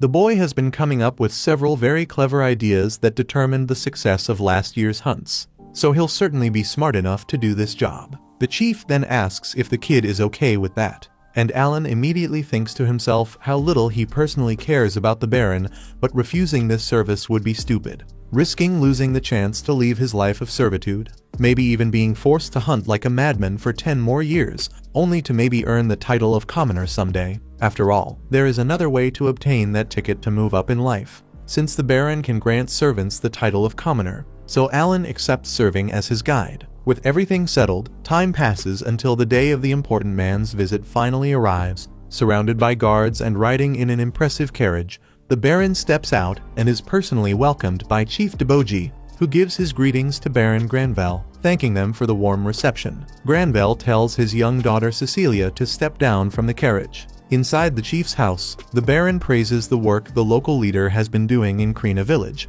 After all, it's been 15 years since the land recovery decree, and there has been no greater success than within his own domain. He also apologizes for all the fuss regarding the boar meat, because he knows that increasing the required amount will create enormous work for the servants. But he couldn't simply refuse an order from His Majesty. Deboji becomes worried when he hears the king is involved. But Granvelle says the real culprit is Viscount Carnal, that scoundrel who insisted on bringing up the hunting matter while they were standing before the king. Setting that aside, once lunch is served, both the Baron and his daughter fall in love with the flavor of the meat, so he asks what animal it came from. Deboji has no idea, so Alan politely steps in to explain that the meat came from an albahiron hunted just yesterday, since it is their duty to provide the Baron only the freshest ingredients, along with the best herb seasoning. Impressed by the way the boy speaks, the Baron asks the chief if he is his son, but Deboji answers that he is Rodden's, the hunter. Upon hearing that,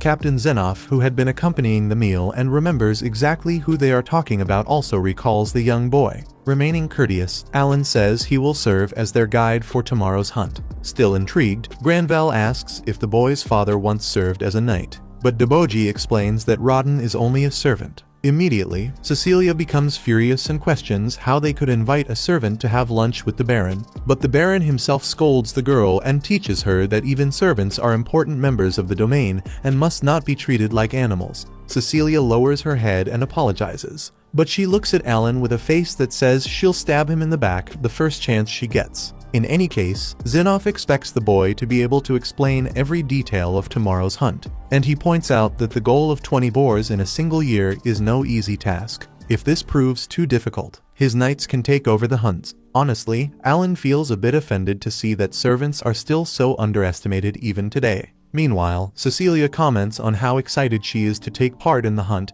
and see a really big boar up close, but says it would be even better to see a knight behead one. By the way, Baron Granvelle makes it clear to Alan that once he shows the fundamentals to the knights, they can take on the responsibility of the hunt. Alan replies that 20 boars per year is an insignificant number, and that the servants will have no problem meeting that goal. This leaves Cecilia and Deboji stunned, while the guide promises that tomorrow's performance will convince them. The next day, before they officially leave for the hunt, the Baron instructs the captain to personally take care of his daughter. The group then leaves the village toward the event. Cecilia is more than happy to go along on horseback with the butler Sebas, and the trip goes smoothly until they arrive at the observation tower built by the servants, which will serve as the base from which the nobles will watch the hunt. Once at the top, with exclusive thrones available for both of them, the Baron and his daughter are impressed by the view and by the density of the forest from which the boars emerge. At that moment, when the hunters arrive, Granvelle admits he is surprised to see that they all wear armor,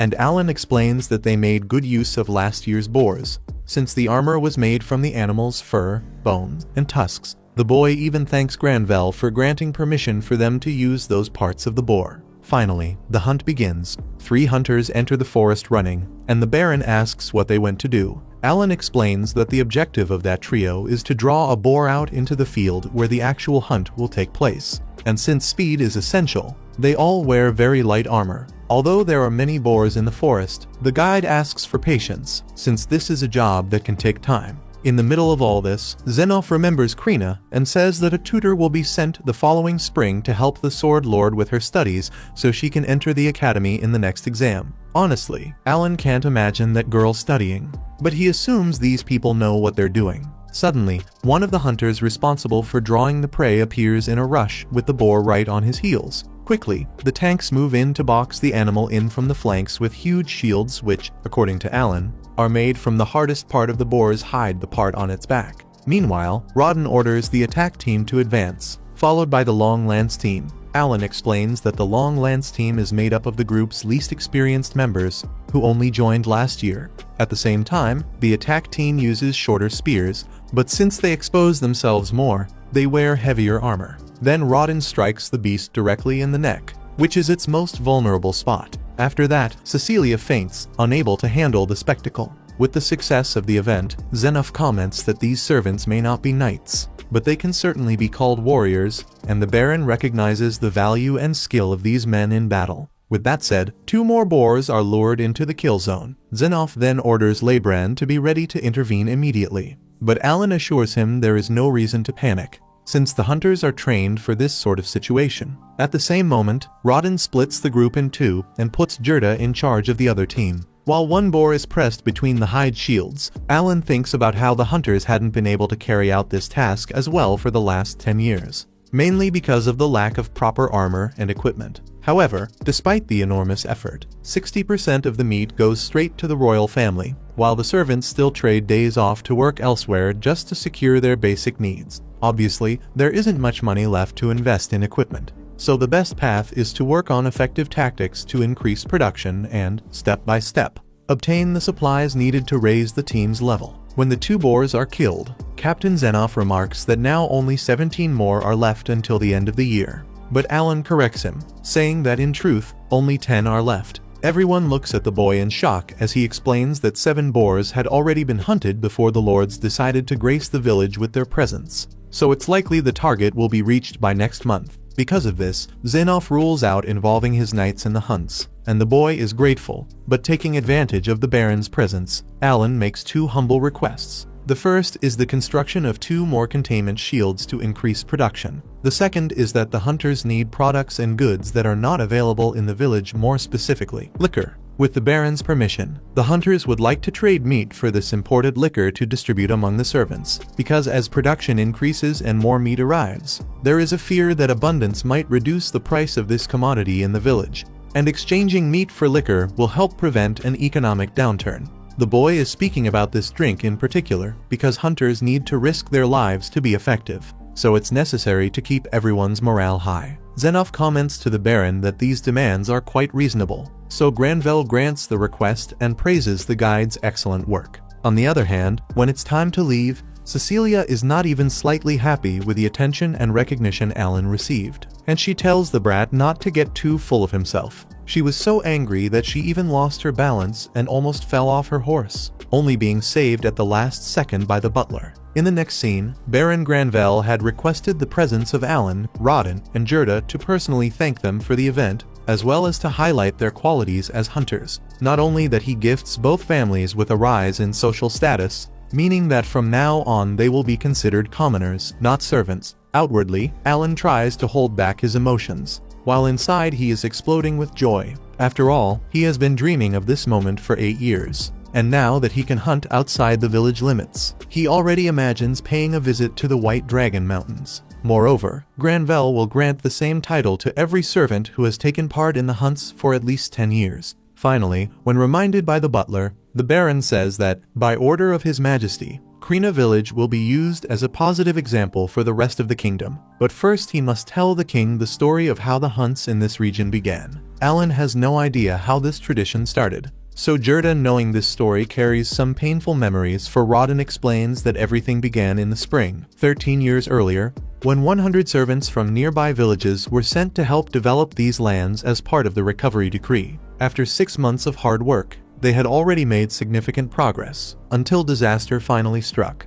A gigantic boar attacked the village, and besides destroying buildings, it devoured most of the potatoes and wheat the people had planted for the winter. Because of the lack of food, most servants decided to explore beyond the borders. But since that wasn't working, Rodden stepped forward and proposed hunting the boars, and that's how the tradition began, out of necessity. At that time, the hunters had no proper weapons or training, but they had no choice but to hunt those beasts by force. Yet of course, such an effort would come with a price. In the process, Rodden lost a good friend and still feels guilty, even though Gerda tries to convince him it wasn't his fault. Hearing this, Alan understands why his father tried to save Deboji's son in that way. Moved by the story, Granvelle grants Rodden one more wish, whatever he wants to ask. Without thinking of anything else, the hunter asks the Baron to take Alan to work on his estate, pointing out the boy's intelligence and the manners he showed during the hunt. When he asks for the butler's opinion, the Baron hears that the child really is quite smart, and that taking him along wouldn't be a problem. At the same time, while everyone agrees, Alan himself is desperate for Granvelle to dismiss the idea, since the boy wants to live a life hunting legendary dragons, and he would have even less freedom working for the Baron. Either way, Granvelle decides that the boy will be his personal servant. Cecilia loses her mind over it and yells that it's disgusting to have a servant in that position, but the butler reminds her that the boy is already a commoner. Desperate, Alan tries to come up with an excuse not to go. However, when he sees his father crying with emotion, the boy changes his mind and commits himself to his new role, promising to serve the Baron with honor. A few days later, Alan's family prepares him to be sent to the Baron's estate, and other servants come to his house to say goodbye, including Krina, who is visibly sad about it. Wanting to cheer up his longtime friend, the boy invites her to one last duel before his departure. So, the two prodigies go head-to-head in a straight brawl, but to everyone's surprise, unlike what has always happened before,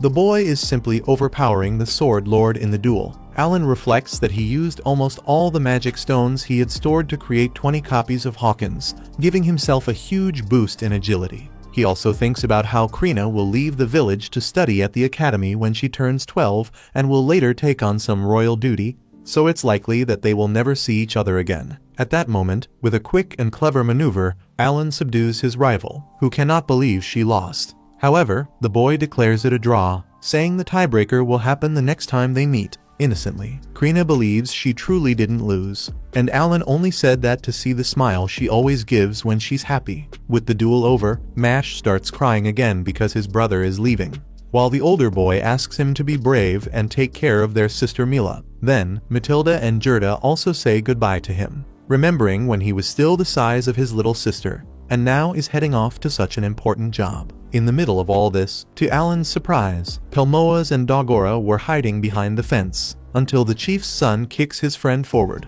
forcing him to approach Alan and give him a dagger, almost annoyed at himself for doing it. Dogora runs back out of the fence and takes a nasty fall, making everyone laugh. After everyone has said their goodbyes, Alan is escorted by his parents to Baron Granvelle, who is already on his way home. On the way, Rodden tells his son that this is only the boy's first step, and that he will reach even better places if he works hard. When they arrive, Teresia asks her son to come back home if things start getting too difficult. Then Alan gets into the carriage and feels awkward looking at Granville and his daughter, who already doesn't like him much. At the same time, a tear falls from the boy's eye as he looks out the window and watches the gate of his village closing. When he arrived from his trip, Alan was astonished by the size of the mansion where he would now live. However, not everything would be smooth sailing as expected. After all, he was still a servant to the unbearable Cecilia, who never missed an opportunity to take advantage of the poor boy by using him in the most humiliating situations possible, like, for example,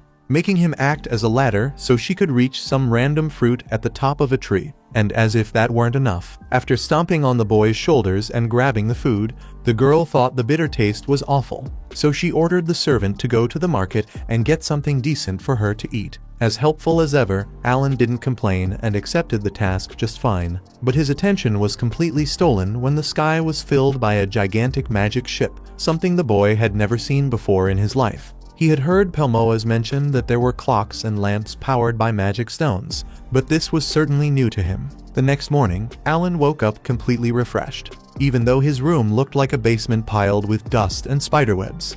After all, anything was better than the LAN houses where he occasionally passed out in his previous life. Besides, the plants he could conjure had the ability to restore the user's MP while they slept, meaning only advantages. With his stomach growling, the boy went down to the dining hall and found the head servant, a friendly young man named Rickle, with whom Alan had quickly formed a good relationship. Rickle asked whether Alan had been getting along with Miss Cecilia, but the boy's expression alone was enough to show that obviously not, and no one would expect otherwise, knowing that girl. In any case, the head servant explained that Alan wouldn't suffer as much if he were a page, which was a category above servant. In fact, the employees with higher positions in the Baron's family were the butlers, housekeepers, and chief attendants, while those with lower prestige were the cooks, gardeners, and servants like Alan. They were all considered part of the family, but the page was only an occasional helper, so he didn't count as part of it. When he learned that he could be considered part of the Baron's family, Alan understood why his father cried like a child when he was called to work in that mansion. Speaking of that, Alan understood perfectly why the servants received humble meals, but he was quite surprised to serve the nobles food that wasn't much better than theirs. Setting that aside, the Baron's wife praised the boy's improvement as a household worker, and his polite response made the lady's admiration grow even more. The Baron also thought the boy's manners were incredible, especially for someone without a defined talent. Hearing that, Alan imagined that the man had done his homework researching his life. At the same time, Cecilia seemed to have won the lottery, now having yet another reason to humiliate the boy for free, and of course she didn't miss the opportunity to announce that she was a sorceress, a 2-star talent, while her brother Mihai was a swordsman. On the other hand, this subject always made the Baron's third child cry for being the only one in the family without a talent. Their father had already told the girl 1,000 times not to bring it up, so he scolded her again because Thomas couldn't accept that he had to go to the noble school while his brother lived the life he wanted, going to Academy City as a swordsman. Even so, the father reminded him that it was at the noble school that he met the boy's mother and started a family, so he could have a good future there. As if that weren't enough, Cecilia apologized to her brother and gave Alan a dirty look, as if the boy were at fault for the kids crying. After that lunch, Alan had the rest of the day off, so he told the head servant he was going out for a walk. On the street, he discovered a completely new world after leaving the extreme poverty of his village full of servants. Besides, this was a place with a large, well-structured adventurers guild, and of course, the boy couldn't pass up the chance to visit it. Once inside, he asked the receptionist if he could become an adventurer, since his great dream was to hunt dragons in the mountains. However, his dream had to be postponed when he found out that only 12-year-old children could register at the guild, while he was only 8. Refusing to stop at that, no, he went to the mission board to learn a bit more about what it meant to have that profession. Soon, he noticed that the jobs were divided by ranks, where the lowest ones involved weaker monsters like goblins and giant frogs, but the reward was also smaller. Tired of seeing a kid wandering around, an armed adventurer scolded Alan, saying that the place wasn't an amusement park. But since the boy, besides being a conjurer, also had some talent for talking, he ended up getting the man to spill some of the information he wanted. For example, Alan learned that the rank of monsters increased according to their distance from the capital. The farther away, the higher the rank. Some of these monsters didn't even come with information about where they could be found, because they were so abundant that they could literally be found almost anywhere outside the city walls. By the way, Alan saw on one of the posters a murdergalsh, the monster that inspired his brother Mash's name. According to the adventurer, no one had ever hunted this creature because it wasn't just brutally strong, its speed made it a killing machine. So people tended to avoid a confrontation of that level, and ended up leaving it to official knights. Another creature with a poster so old it was almost collecting dust was the white dragon,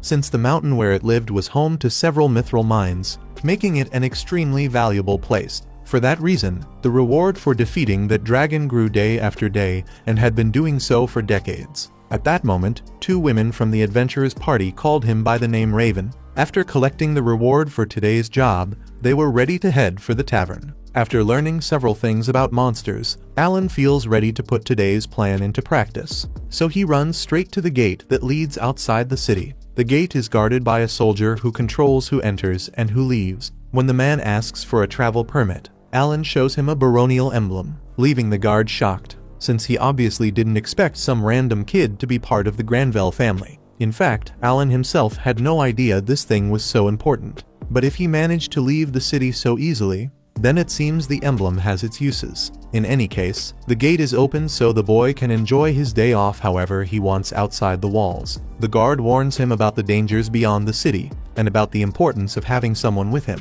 But Alan looked so excited he didn't even listen, or maybe he just felt so confident that he believed it wouldn't be necessary. As he ran into the forest, he knew he couldn't go too deep, otherwise he'd run into creatures far too strong. So he stayed within a 10-mile radius, where there would only be rank D monsters. At a certain point, he summons a Hawkins and discovers it's a bird capable of following more complex orders thanks to its 150 intelligence. So the boy summons several falcons to track down pockets of monsters around the forest. After that, Alan summons Tama, the saber-toothed tiger, but quickly realizes that the feline's 28 intelligence makes him a little too dim to follow orders well. So he decides to use the animal only at a very specific moment. When a Hawkins alerts him to the presence of creatures in the area, Alan sprints toward the indicated direction and runs right into a group of 5 large goblins. To deal with them, he summons 10 Tamas for the fight, assuming they would be enough to beat down the green monsters, but instead, the goblins turn out to be a much bigger challenge than he expected. To turn around a fight he was clearly losing, Alan summons Papillon, the butterfly capable of releasing sleep powder, gradually putting the goblins to sleep. Aside from that, Alan himself tries to join the fight by throwing rocks, but that doesn't help much at all. Either way, the sleep powder becomes the deciding factor in their victory.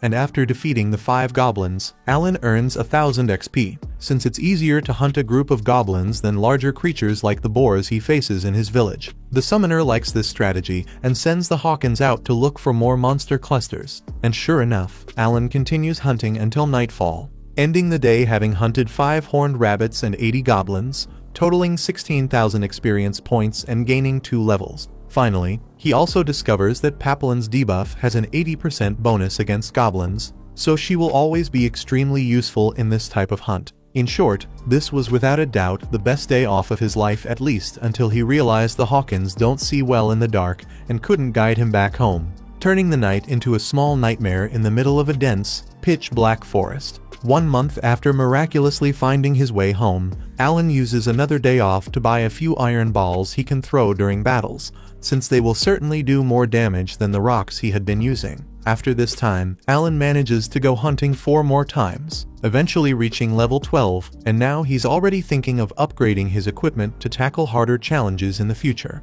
However, as soon as he arrives home in the middle of the night, Sebas catches him coming in and calls him to speak with the Baron. In the chief's office, Alan is questioned about the reason behind his endless outings. Or rather, Granville makes it clear that the boy is free to do whatever he wants on his days off, but he is genuinely concerned about the boy's mysterious departures. Spontaneously, and without thinking too much about what he's saying, Alan explains that he's been going out to hunt creatures in the forest around the city. After all, the blood of a legendary hunter runs through his veins, and as they say, like father, like son. The answer seems to sit well with the adults, which greatly eases the situation. As the conversation goes on, things get even better for the boy. Since the Baron's family shows interest in buying the horned rabbit meat, Alan has been hunting, which means one thing. Not only can he keep hunting, but he'll also earn some extra money from it. A huge incentive for his growth, as if Alan needed one. 6 months later, the boy is completely accustomed to his routine, and his strategy continues to improve along with the experience gained through time and practice. However, on a certain day, Alan is alerted by the Hawkins about some threat nearby. So he bolts toward the source of the disturbance and finds none other than Raven and his companions being ambushed by several goblins. One of the women tells Milsai to escape with Raven. The man is gravely injured, so she can take the risk of buying time for the others. But the one who truly steps in to help is Alan himself. Armed with his iron balls, without any summoned creatures beside him, he charges forward with only the projectiles in hand, trying to keep the monsters at a distance, since the balls alone aren't strong enough to kill enemies like these. Seeing the deep cut across Raven's abdomen, Alan still doesn't want to reveal his summons in front of the women, since that would expose his class, so he prepares to jump into action with the dagger Dagora gave him. After coordinating with the frontline girl about who would take which target, the summoner heads into the fight with the confidence of an 8-year-old, except he has so many buffs from his cards that his attack and agility easily surpass 300 points. At this stage, the boy has reached a level where he can defeat rank D creatures without the help of summons. Once the pair finishes off the monsters, the women in the group panic as they try to help Raven.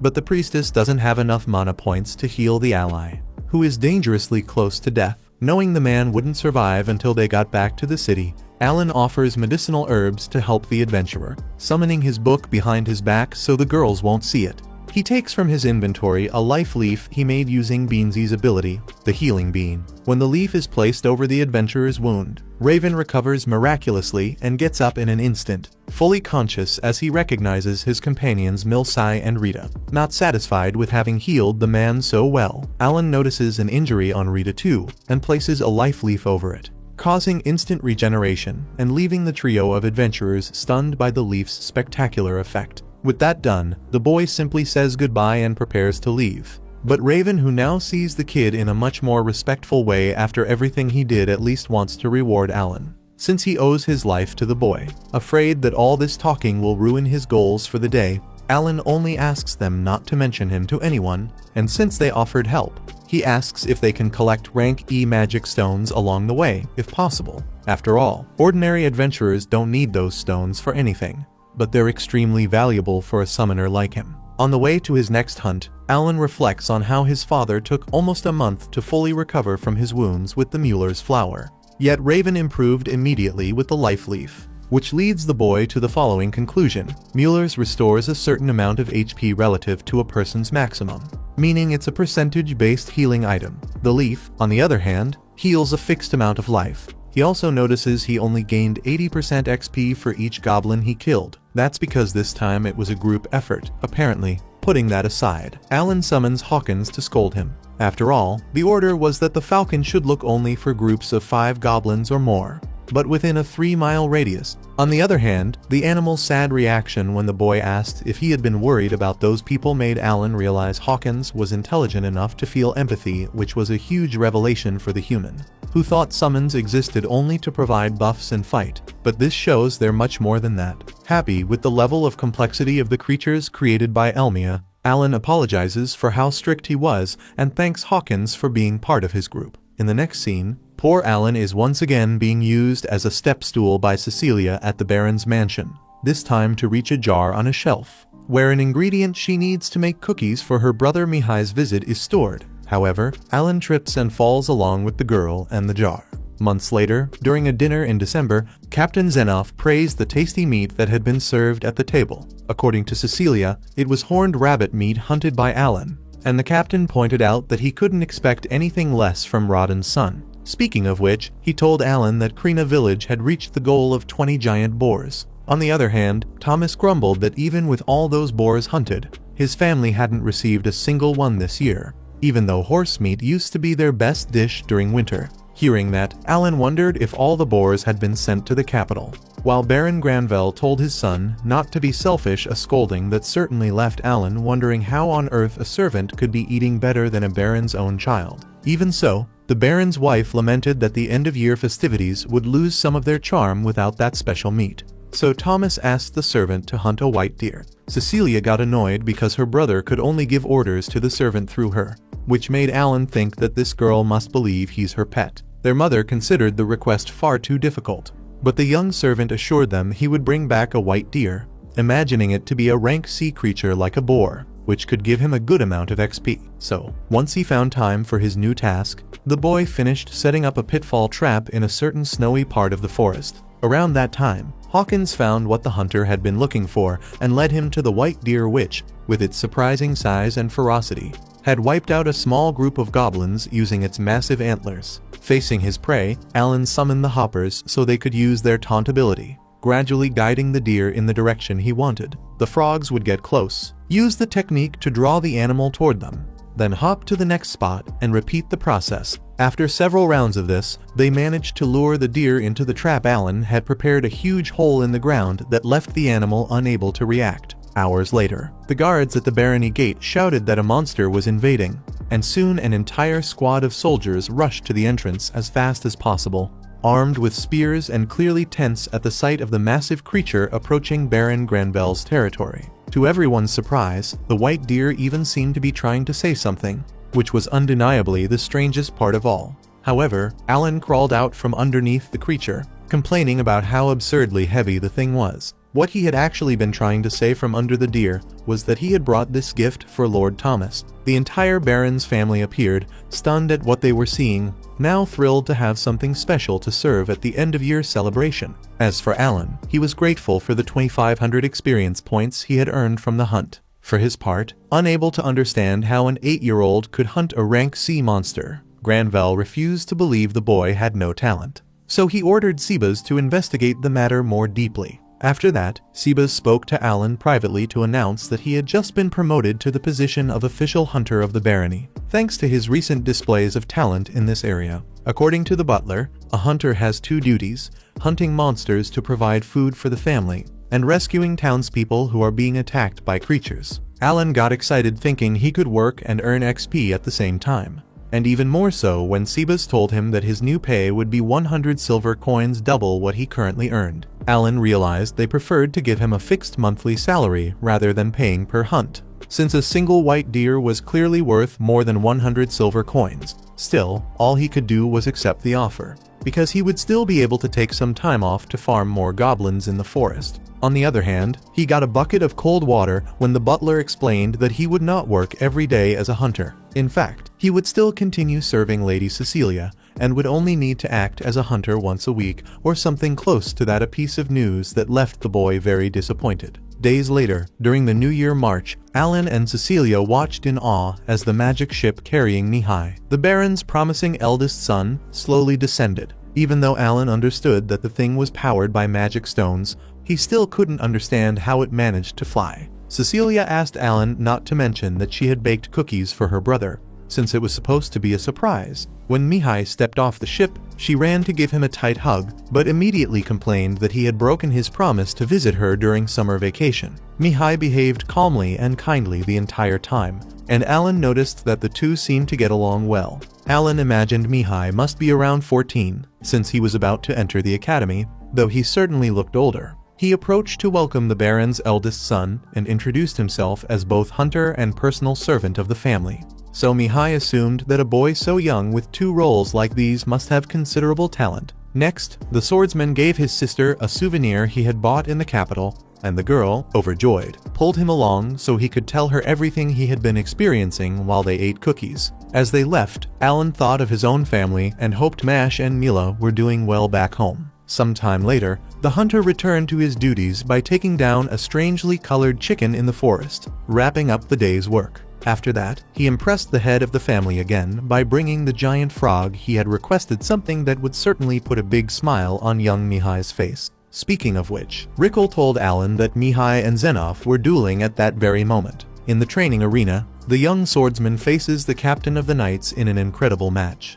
And of course Alan wouldn't miss that for anything in the world, still carrying the animals he hunted on his back. The boy is left open-mouthed when he sees Sir Zenoff wielding a sword for the first time, and Mihai giving quite a hard time to such a revered rival. By the way, once the two finish their duel and Mihai sees that Alan brought 2 heavy animals on his back, he invites him to a match in order to see that strength he shows during his hunts. Since he wants to investigate the servant, Granvelle nods at Zenoff, who hands his sword to the boy. Impressed by the mithril weapon, Alan checks his status and notices they are still oriented toward hunting, but after rising from level 13 to 20 because of his new job, he imagines he might be able to win this match, even though he hasn't practiced since leaving Krina. So the fight against Mihai begins, and Alan advances cautiously so he won't injure his opponent. However, the conjurer is caught off guard when the swordsman easily blocks his strike and retaliates with an extremely fast and powerful sequence of sword attacks. Knowing he will lose if he stays only on the defensive, Alan strikes back by dodging and attempting an attack. But Mihai is clever and manages to dodge with ease.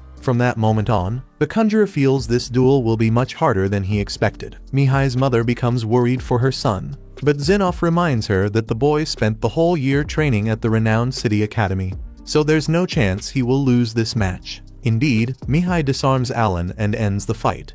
And then his siblings run over to praise the swordsman and ask how he became so strong. Mihai explains that he conquered a dungeon in the summer, otherwise he would have been expelled. Cecilia now understands why he couldn't visit during the summer, and Alan is impressed by the life this guy must have at the academy. Mihai adds that being at the academy is difficult, but it's worth it when he gets the chance to train with Diverg, the Sword Lord. Alan reflects that this guy trains with Sword Lords and conquers dungeons, in addition to progressing 100 times faster than him because he is in normal mode. So he assumes this is the level of strength someone can reach after dedicating an entire year to rigorous training. With that in mind, the servant asks the swordsman to duel with him again when he visits the family next time, and Mihai agrees, as long as the boy takes care of Cecilia while he's away. Alan shakes his hand, but deep down he knows he only wants to raise his rank and stop being this lousy girl's servant as soon as possible. A few days later, Mihai leaves the barony to return to his duties at the city academy,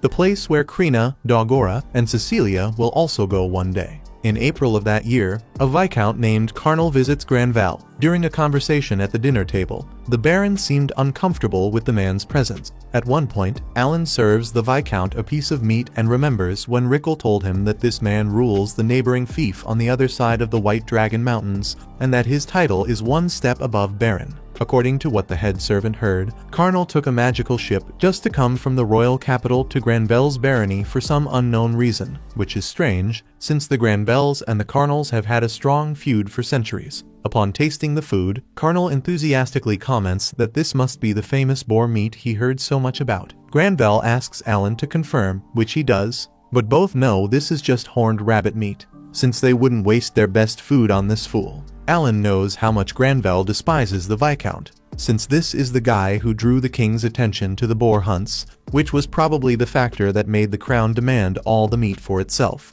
Now Carnal leaves his fief only to stuff himself in the neighboring territory. It seems, between one fief and the other, the White Dragon Mountains are full of mithril, with multiple mines belonging to each territory. But since the White Dragon made its nest on Granvelle's side, the Baron can no longer access the mithril, which has caused a major economic problem. However, the dragon does not stay in only one place, so approximately every 100 years, it usually moves to the other territory. In other words, in the past century, it was Carnal's fief that had been going through this problem. After taking a sip from his cup, Granvelle asks the reason for the Viscount's visit, and he tells them that a few days ago, his youngest daughter participated in the appraisal ceremony, so he came to share the result. Hearing this, Alan hopes his brother Mash discovered a great talent, since he was always good with the spear. Now, regarding his daughter, Carnal says that fortunately she does not possess any talent. Then the Viscount starts laughing and the Baron becomes visibly irritated, reactions Alan does not understand. Provoking his rival, Carnal sarcastically laments that 2 of the Baron's 3 children possess a talent. So Granvelle reminds him that the Viscount's eldest son also had one, and that this doesn't change the fact that nobles like them must fulfill their duties. Alan becomes increasingly confused, since discovering a talent is a reason to celebrate when a servant discovers theirs.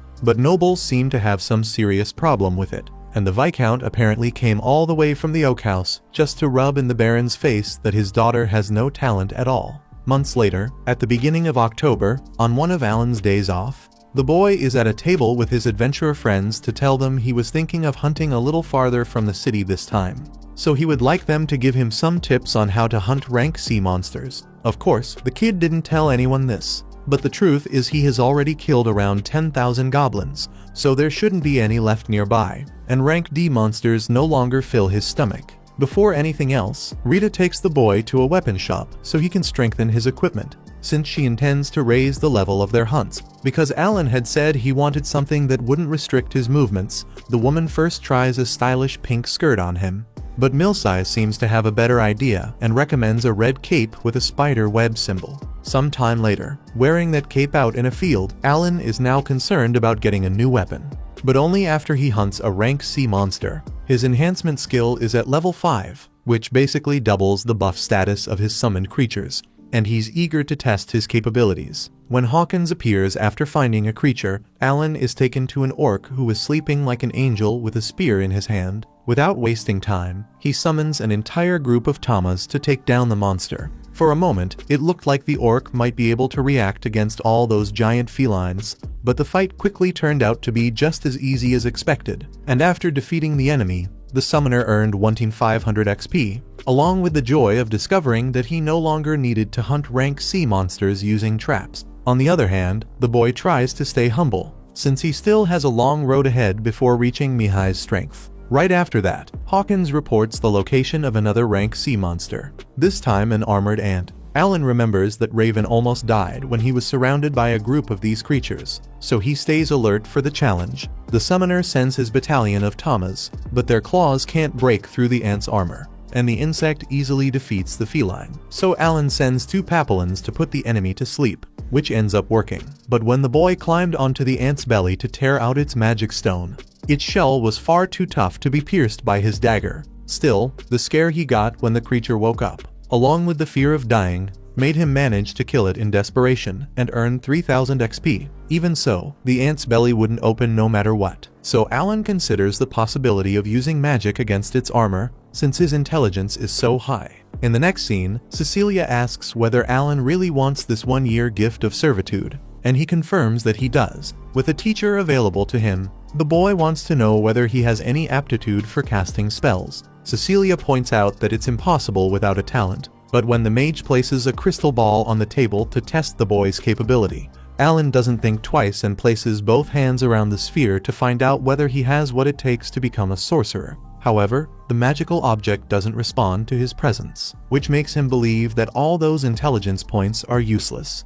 The next day, during the Granville family's lunch, the Baron is informed that a Murdergausch is heading straight for the city. According to Rickle, this information came directly from the guards, who said the creature would reach the south gate in less than 2 hours. Granville asks about Captain Zenoff and is told by the butler that the officer and his forces are on a hunting mission and won't return for 2 days. Because of that, Granville orders the Adventurers Guild to be called in to protect the city and evacuate the citizens. Alan offers to help drive the Murdergausch away, but Cecilia retorts that this monster isn't just any challenge for a kid trying to act like a hero, especially since he is her servant and can't leave his post whenever he feels like it. However, Alan responds that he has a role above being a personal servant, because he is also a hunter of the Granville family, and that answer shuts Cecilia up completely. As he heads toward the Murdergausch while the population runs in the opposite direction, the boy thinks about the fact that this is a rank B creature that not even the adventurers of this city have ever dared to face.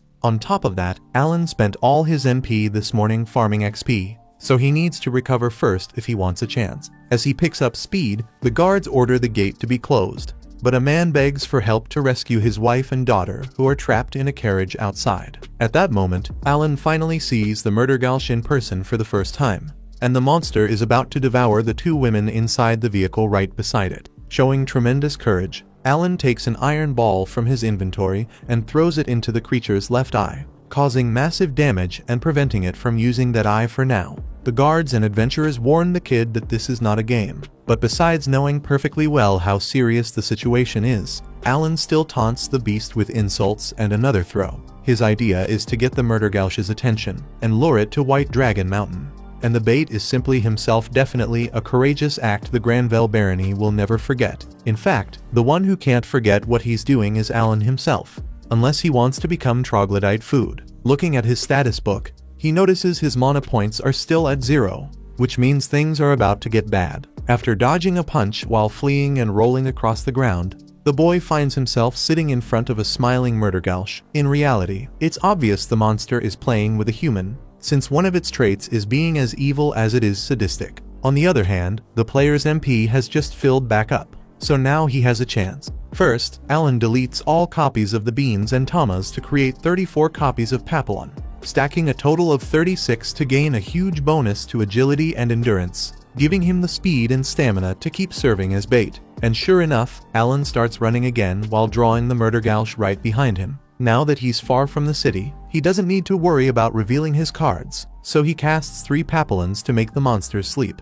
Seeing that it had no effect, Alan summons 3 more, but the murdergauch stays wide awake and destroys the butterflies, and even looks angrier. Time passes, the sun slowly sets, and Alan begins to show fatigue in the middle of the forest. However, one advantage of having gone deep into the woods is being able to use the trees to hide. After managing to shake off the giant and buy some time, Alan still needs to rack his brain to figure out how to bring that beast down. After all, the sleep debuff he tried didn't work at all, which is a terrible sign, and everyone knows defeating a murdergauch without weakening it is impossible. Still, satisfied that at least he managed to pull the monster away from the city, Alan puts on his cloak and decides to go home, only to be surprised by the murdergauch, which found him among the trees and forces the poor boy to keep running, as if there were no tomorrow. And speaking of tomorrow, 3 days go by before young Alan appears exhausted at Granville's gate. After being carried inside when he collapses at the entrance, he is placed in a bed to rest, and as soon as he wakes up, he finds Cecilia worried about him and happy to see the boy awake, yet furious that her servant made her worry so much. Beside her, Sebas asks if the boy remembers anything, and he explains that he was chased by the murdergauch for 3 days while trying to return to the city. Seeing that the boy is at least functional, the butler sends him to report the details to the Baron. When brought before Granville, Alan regrets that he wasn't strong enough to defeat the murdergauch, so he did what he could to lead it away from the city. Captain Zenoff emphasizes that he and his knights are responsible for defending the city, but the boy handled things alone to prevent a tragedy in their absence. Acknowledging the heroic deed, the Baron rewards the young hunter with 10 gold coins from the Granville family and another 10 gold coins from the family that was inside the carriage at the gate and whom Alan saved. With eyes shining, the kid goes crazy thinking about buying his first mithril sword, while Granville asks him not to go so far from the city on his future hunts. Sometime later, Alan is on another day of work, now with his long-dreamed of mithril sword in hand, cutting through dangerous monsters as if they were butter. For 25 gold coins, he now had an extremely powerful tool that would take his hunts to a new level. For example, even though the blade still couldn't pierce the armored insect's shell, at least it could break through its weaker underside, giving access to the valuable magic stone the monster carried. Next, from the 3 Hawkins that Alan had placed in the sky, he kept one flying, stored another in his inventory, and left the third to answer a question. Then he took malmo fruit, jerky, and sweet potatoes from his inventory, placed one of these items inside a bag, and asked the bird which item he had hidden. Hawkin taps its beak against a fruit on the ground, hitting exactly the item that was inside the bag. To test what he had wanted from the beginning, Alan now brings back the falcon he had stored, and asks it what item is inside the sack. When the second bird also gets it right, the malmo fruit, the player calls the third one that was flying above and asks the same question, but it has no idea what it is. To prove his theory once and for all, the boy summons a 4th Hawkin and repeats the question, and this creature hits the item inside the sack as well. Next, Alan summons a papo, a bird with high intelligence, and once again asks which of the 3 items is inside the sack. However, the papo doesn't know the answer, so the summoner concludes his experiment and reaches the following conclusion. Summoned creatures can synchronize and update any new information they receive, but this is limited to recently summoned copies, and copies that were already summoned before cannot synchronize information with the others. Besides that, only copies of the same species can synchronize, which is why Papo didn't know the answer. In this case, the Hawkin, for example, are able to stay updated and informed even if some of their copies are killed. In short, as long as the summoner remains alive, summoned creatures are basically immortal and have unlimited potential. Some time later, around mid-March, when Alan is 9 years old, he once again meets the talented Nehal for a new duel after the summoner has evolved his abilities a bit more. However, even though Alan is level 28 and has been able to hunt hundreds of rank C creatures, he is still inferior to his rival, to the point that the swordsman disarms the hunter rather easily and ends the fight. Trying to contain his frustration, the loser would love to know what kind of food they give those academy students. Nehal, humble and kind as always, congratulates his friend and admits that the challenge was formidable this time, although Alan believes he gave him more trouble last year. Either way, the Baron's older brother is astonished to hear during lunch that this servant faced a murdergulch alone. Thomas asks whether his brother could defeat that monster,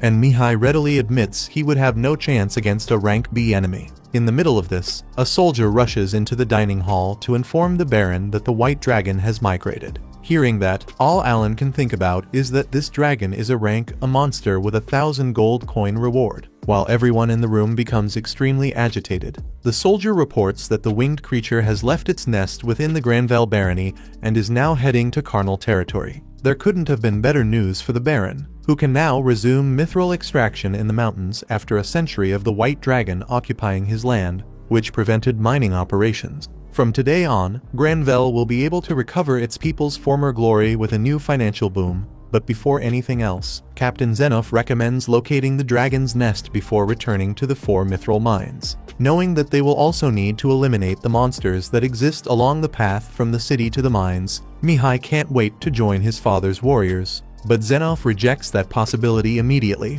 since it would be disastrous if the white dragon suddenly appeared while the Baron's son was in the middle of the chaos. Besides, the base of the mountains is filled with extremely high-rank creatures, and it would take months before they could cross that area. Nehal's mother reinforces that her son should continue focusing on his studies, which he accepts without complaining, promising to return next year.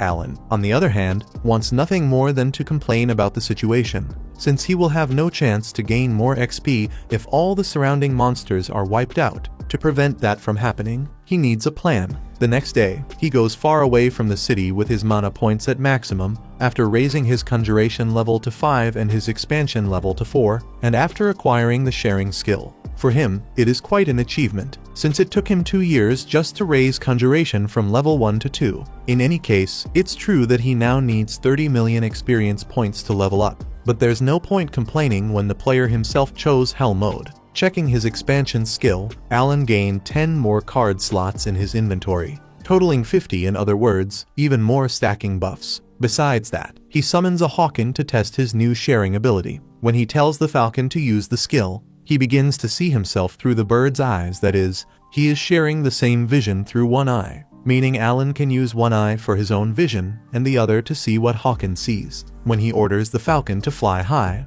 the summoner is left speechless as he watches the rest of the continent in a panoramic view, including the White Dragon's mountain he so badly wants to reach one day. As if that weren't enough, he can also communicate telepathically with his summon, adjusting its flight path like a drone, and even share its special ability, Eagle Eye, which allows him to see miles away. Now, since it's a complex power, Alan wonders how many monsters he can share his vision with at once. Trying to act like a walking security room with several flying cameras at his disposal, he summons 3 more Hawkens and 2 Tamas, and discovers that he can see what all of them see at the same time, but at a price. With the overload caused by the last summon, Alan's head feels like it's about to explode. So he cancels the sharing skill and realizes the limit is probably 5. Considering sharing is a skill that doesn't level up, he finds it a bit strange that the limit is so low, especially now that he can summon up to 50 creatures at once, so there may be some attribute requirement needed to increase that limit. Imagining that the attribute in question was intelligence, Alan checks his current stats and sees that his intelligence now totals 1 in 111 with all the buffs. So he guesses he might be able to share vision with 1 extra monster for every 200 points in that attribute. After reaching that conclusion, he creates a new creature, the rank D Hollow Bird, which grants a plus 20 bonus to agility and intelligence. By creating 6 more copies of the same card, his intelligence rises to 1 in 251. To test his theory, he activates vision sharing with 6 monsters at the same time, and this time, he doesn't suffer the terrible headache. That confirms he was right. The key is his intelligence stat. Alan finally understands why the game's developers gave summoners such high intelligence.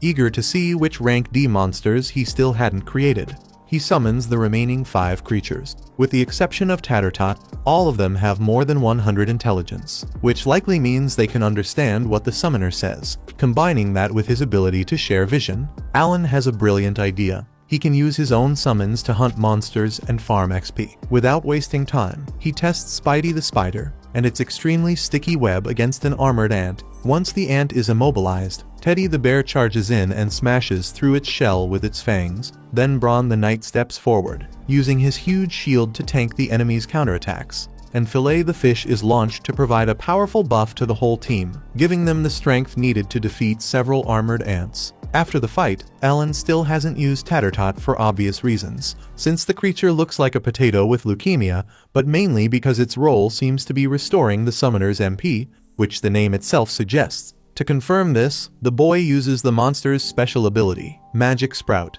and it does, in fact, restore his mana back to full. Then, since he hadn't used the Hollow either, Alan figures that, with its night vision, it must be the opposite of Hawken, helping reveal enemies at night instead of during the morning. Putting all the pieces together, the player builds his combat strategy. Hawken and Hollow will be the eyes that identify opponents from afar. Fillet will provide the evasion buff, Spidey will immobilize the targets, and Teddy will follow up to break everything apart. With that setup, the human won't even need to take risks to gain XP from now on. And since Fillet's buff raises his intelligence to 1,600, Alan can share vision with 8 summons without any issues, so it won't hurt to use a few more Teddys on the front line. After ordering all his monsters not to attack adventurers, even if they are attacked, Alan continues his journey with the confidence of someone who sees a promising future ahead. Speaking of the future, he looks toward the distant White Dragon Mountain and thinks of a new way to use his vision-sharing skill. Meanwhile, in Krina Village, while Krina and Dogora duel on a beautiful afternoon, Mash notices a strange bird with one eye consumed by a red flame. The same bird crosses the field and finds Rodden, who is working the land, and then flies to the family's house, where Teresia is fixing Nula's hair. Suddenly, the woman notices a gold coin left exactly where the bird had been. Alan's way of helping the people he loves most without having to be there in person. 6 months later, in October of that same year, Captain Zenoff returns from a long reconnaissance mission to discover the true state of the mines after so much time without being used. Unfortunately, because of that, the entire region is now infested with monsters, including the mithril refineries, which will also need to be reclaimed from the hordes of goblins and orcs that dominate the territory in minimally organized tribes. In other words, it will not be an easy task. For that reason, Zenoff believes he will need 3 years to completely clear the land and make the mines operational again. That lengthy timeframe is enough to make Baron Granvel's hair stand on end. After all, they have gone so long without access to the mines that his territory is in clear decline. Moreover, as is already known, Viscount Carnal did not take the arrival of the White Dragon in his territory well, going as far as openly challenging the creature in order to maintain his mithril extraction. However, both the miners and the Viscount's resistance forces are being wiped out and turned to dust in the blink of an eye. If Carnal continues with this stubbornness and refuses to let go, it may spill over into Granvel's territory, since their neighbors have grown stronger due to the thriving economy of recent years and could plan an invasion. Meanwhile, Alan gains 15,000 experience points while clearing the lunch dishes, since his summons are doing the dirty work during his shift. Speaking of which, the boy has spent the last 6 months at full throttle, and when he turns 12, he plans to leave the Granvels to become an adventurer. With 2 years remaining until then, the ideal course of action would be to help them eliminate the monsters controlling the mines in order to gain prestige and XP. Sometime later, Alan heads to a goblin tribe, the kind of place where, back when he used to play RPGs, he would simply kill the monsters but not destroy their spawn point, so he could farm an absurd amount of experience points. However, besides standing in the way of the mines, this tribe feeds on human beings and has been causing complete chaos. Therefore, it is time for them to be entirely annihilated,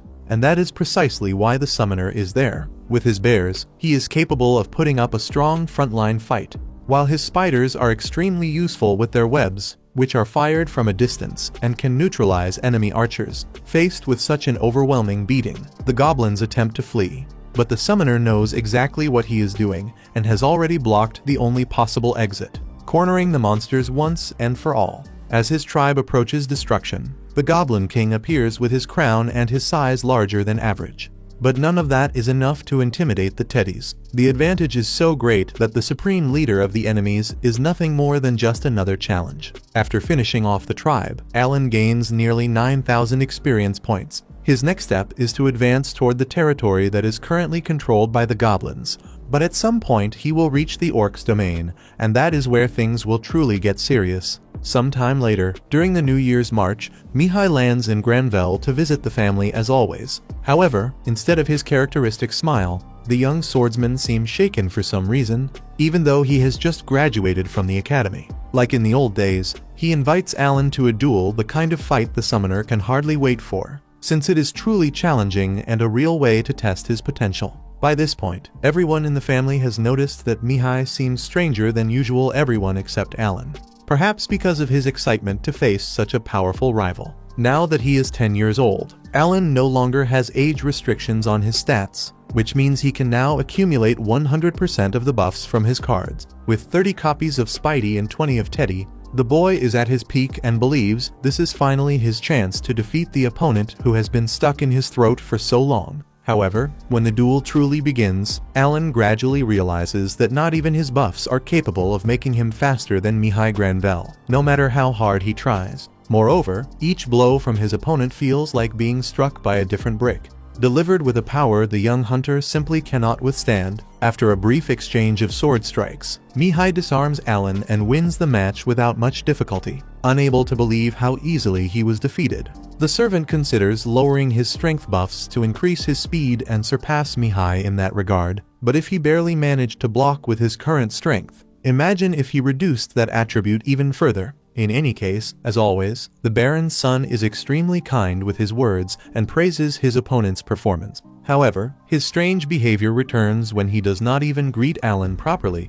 and goes straight to his parents to deliver the terrible news. Cecilia and Thomas were very happy about the arrival of the brother so dearly loved by everyone. But after informing their parents, Mihai tells the boys that he will have to carry out the duty of the nobles, a service he cannot even speak about. To make matters worse, he must depart tomorrow and will only return home after 3 years. Upon hearing this, Alan immediately remembers when Carnal provoked Granvelle for having 2 talented sons. Now he understands that, from that perspective, it truly is a problem, because nobles with a gift must submit to this so-called duty of the nobles. The next day, at Mihai's departure, the entire family is visibly shaken, while the swordsman tries to maintain an upright posture. Before boarding the carriage that will take him away, the Baron's eldest son asks Alan to take care of his sister, Cecilia. When he receives a hug from Mihai, the summoner feels that he is trembling. Another 6 months pass, and now it is May of this year. After freeing the entire territory from the goblins, Alan now stands before his greatest challenge, the orc tribe that must be exterminated. At level 35, the boy is capable of summoning a true army. So he uses that ability to advance against the tribe and begin a large-scale battle. Using Braun as his shield, the summoner remains beside his troops and shows confidence in victory. However, despite his level being reasonably high, he still cannot see how much HP his summons have. In other words, they simply disappear after taking a large amount of damage, which is a considerable problem from a strategic point of view. In any case, what he had at his disposal was enough to defeat the guards at the entrance and invade the enemy camp. At that same moment, hundreds of orcs armed with spears attack Alan's forces, who respond well and prove capable of defeating the enemies, even though they are much stronger than the goblins. In the meantime, the boy sees a spell falling from the sky that almost hits him, if not for Braun's protection. To the summoner's surprise, the orcs had some sorcerers in their ranks providing long-range defense, which caused terrible damage to his bears, who were busy dealing with the spearmen. Because of this, Alan personally takes an iron ball from his inventory and hits a mage directly. However, when they see one of their companions struck down, the other monsters hide to get out of the human's sight and continue casting spells at the teddies. As if that were not enough, one of the sorcerers alerts the leader about the arrival of invaders. By this point, the orcs had already mobilized an army for battle, and Alan realizes once and for all that he will need to use his full capacity if he wants to leave this confrontation alive. With a large number of D-rank magic stones, he can summon more than 20,000 copies of Teddy if necessary, in addition to having more than 100 items to recover mana points. Therefore, he orders his bears to continue the attack and feels that the battle is favorable to him until the Orc King appears in the eye of the storm with a huge leap to turn the tide. 2 bears attack the giant, but they are easily defeated by a single axe strike. Seeing that this opponent will not be easy, Alan spams several teddies at him. But regardless of how many there are, one by one the bears fall, while the summoner spends an absurd amount of MP. To make matters worse, one of the mages casts a spell that destroys the pair of bronze the boy had protecting him, leaving him completely vulnerable to the next attack. When he sees another spell coming toward him, Alan orders 2 bears to stand in front of him. They do so, preventing their master from likely dying, but not preventing him from being thrown forcefully miles away until he crashes back first into a pile of crates. After recovering part of his HP with an item, the boy looks at the battlefield and finds himself in a terrible dilemma. His bears can handle the orc infantry, but the mages are causing immense damage, and the Orc King seems simply untouchable on the battlefield. Thoughtful, the invader begins to lose hope until Captain Xenof suddenly appears, leaving the boy stunned, since theoretically the barony's soldiers were only supposed to reach this tribe tomorrow or the day after. However, Xenof explains that the smoke coming from the area made him want to investigate, and it seems it was not in vain. He draws his sword and goes to face the Orc King. Embarrassed, Alan dismisses all his summons and is bothered by the fact that the captain does not even mention it. Xenof declares that he will take care of the enemy leader, while Vice Captain Leibrand should deal with the rest of the rabble. That said, the captain defends the giant's attacks as if they were child's blows, and Alan is left astonished. According to Leibrand, due to his overwhelming strength on the battlefield, Xenof earned the nickname War Demon, and certainly not without reason. Soon, the vice captain joins the battle and spots the mages in the rear. With an incredible leap, he positions himself among hundreds of enemy spearmen and releases a power that Alan notices resembles Krina's special ability. Even in the middle of the chaos, the knight directs his power toward the mages and manages to hit the first one directly, leaving only the last. The infantry tries to reach him, but as Alan realizes, the vice captain is as overpowered as his superior. He is completely surrounded by seemingly endless orcs and does not suffer even a scratch while taking down several at a time. And to think he was defeated by Krina that day. At the same time, Xenof avoids a heavy attack from the Orc King and, after leaping into the sky to an unbelievable height, returns to the ground with a vertical strike that cuts his rival in half, opening the monster as if it were a walnut shell. In disbelief, Alan does not understand how the man killed a rank B monster so easily without even using his special ability. After the victory, the captains take the young hunter from the barony to eat at the camp set up in the middle of the forest. During the meal, after being pressured, Alan admits that he was the one who destroyed the goblin tribes along the way, confirming Xenof's suspicion. After the boy became a hunter, Xenof had heard several reports about piles of goblins being left throughout the forest, in addition to knowing that Alan had been able to hunt a white deer alone and also confront Mihai Granval. Furthermore, Alan also had to admit that those summons were controlled by him, but he is careful not to reveal anything about his agreement with the god of creation. In any case, Xenof explains that Granval already knew the boy had great talent, which is why he promoted him to official family hunter. Alan had already imagined as much. After all, it is not common for a child his age to receive so much freedom and responsibility. In any case, after asking a servant to clean his wounds, Xenof promises to keep what he saw today a secret, as long as the boy keeps him informed about his next hunts and battles. While wiping his superior's back, the boy cannot help but notice the enormous scar that, in his mind, seems impossible to have recovered from. But surprisingly, the captain is still in excellent condition. 2 weeks later, the hunter continues his cleansing journey and has just defeated another orc camp along the way. As a strategy, he first attacked quickly from all sides with 40 teddies, preventing them from forming ranks to strengthen their resistance. Now that he knew about the mages, the summoner sent his spiders to eliminate them as quickly as possible. This made the confrontation against the orc camp much easier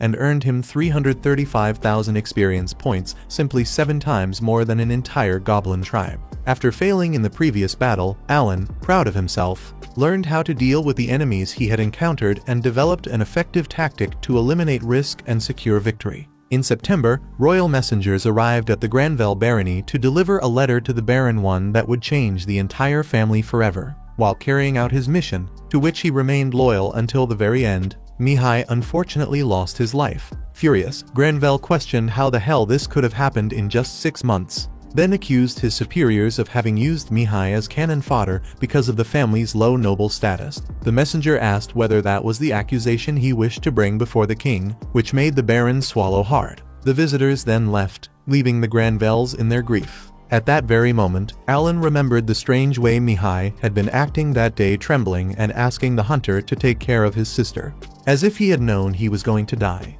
In turn, Granvelle ordered the servant to leave the room so he could speak with his family. But for some reason he also asked Thomas to step outside, leaving only Cecilia and his wife inside. Outside, Alan witnessed the general commotion among the household servants, who were crying over the death of the dearly loved Mihai Granvelle, until he heard Cecilia shouting from inside the room that her father had known her brother was going to die. Inside, the Baron was telling the girl that this was a duty nobles were required to fulfill, and this shook Cecilia so deeply that she refused to listen any further and ran out in tears. The next day, during lunch in the dining hall, Alan and Rickle talked about how Cecilia had not left her room since the day before. According to the head servant, the Baron had already lost his parents and his older brother both at a very young age because of this duty of the nobles. Suddenly, the two heard shouting that Cecilia had disappeared after escaping through her window using tied bedsheets. Without wasting any time, Alan hurried to find the girl, wherever she might be.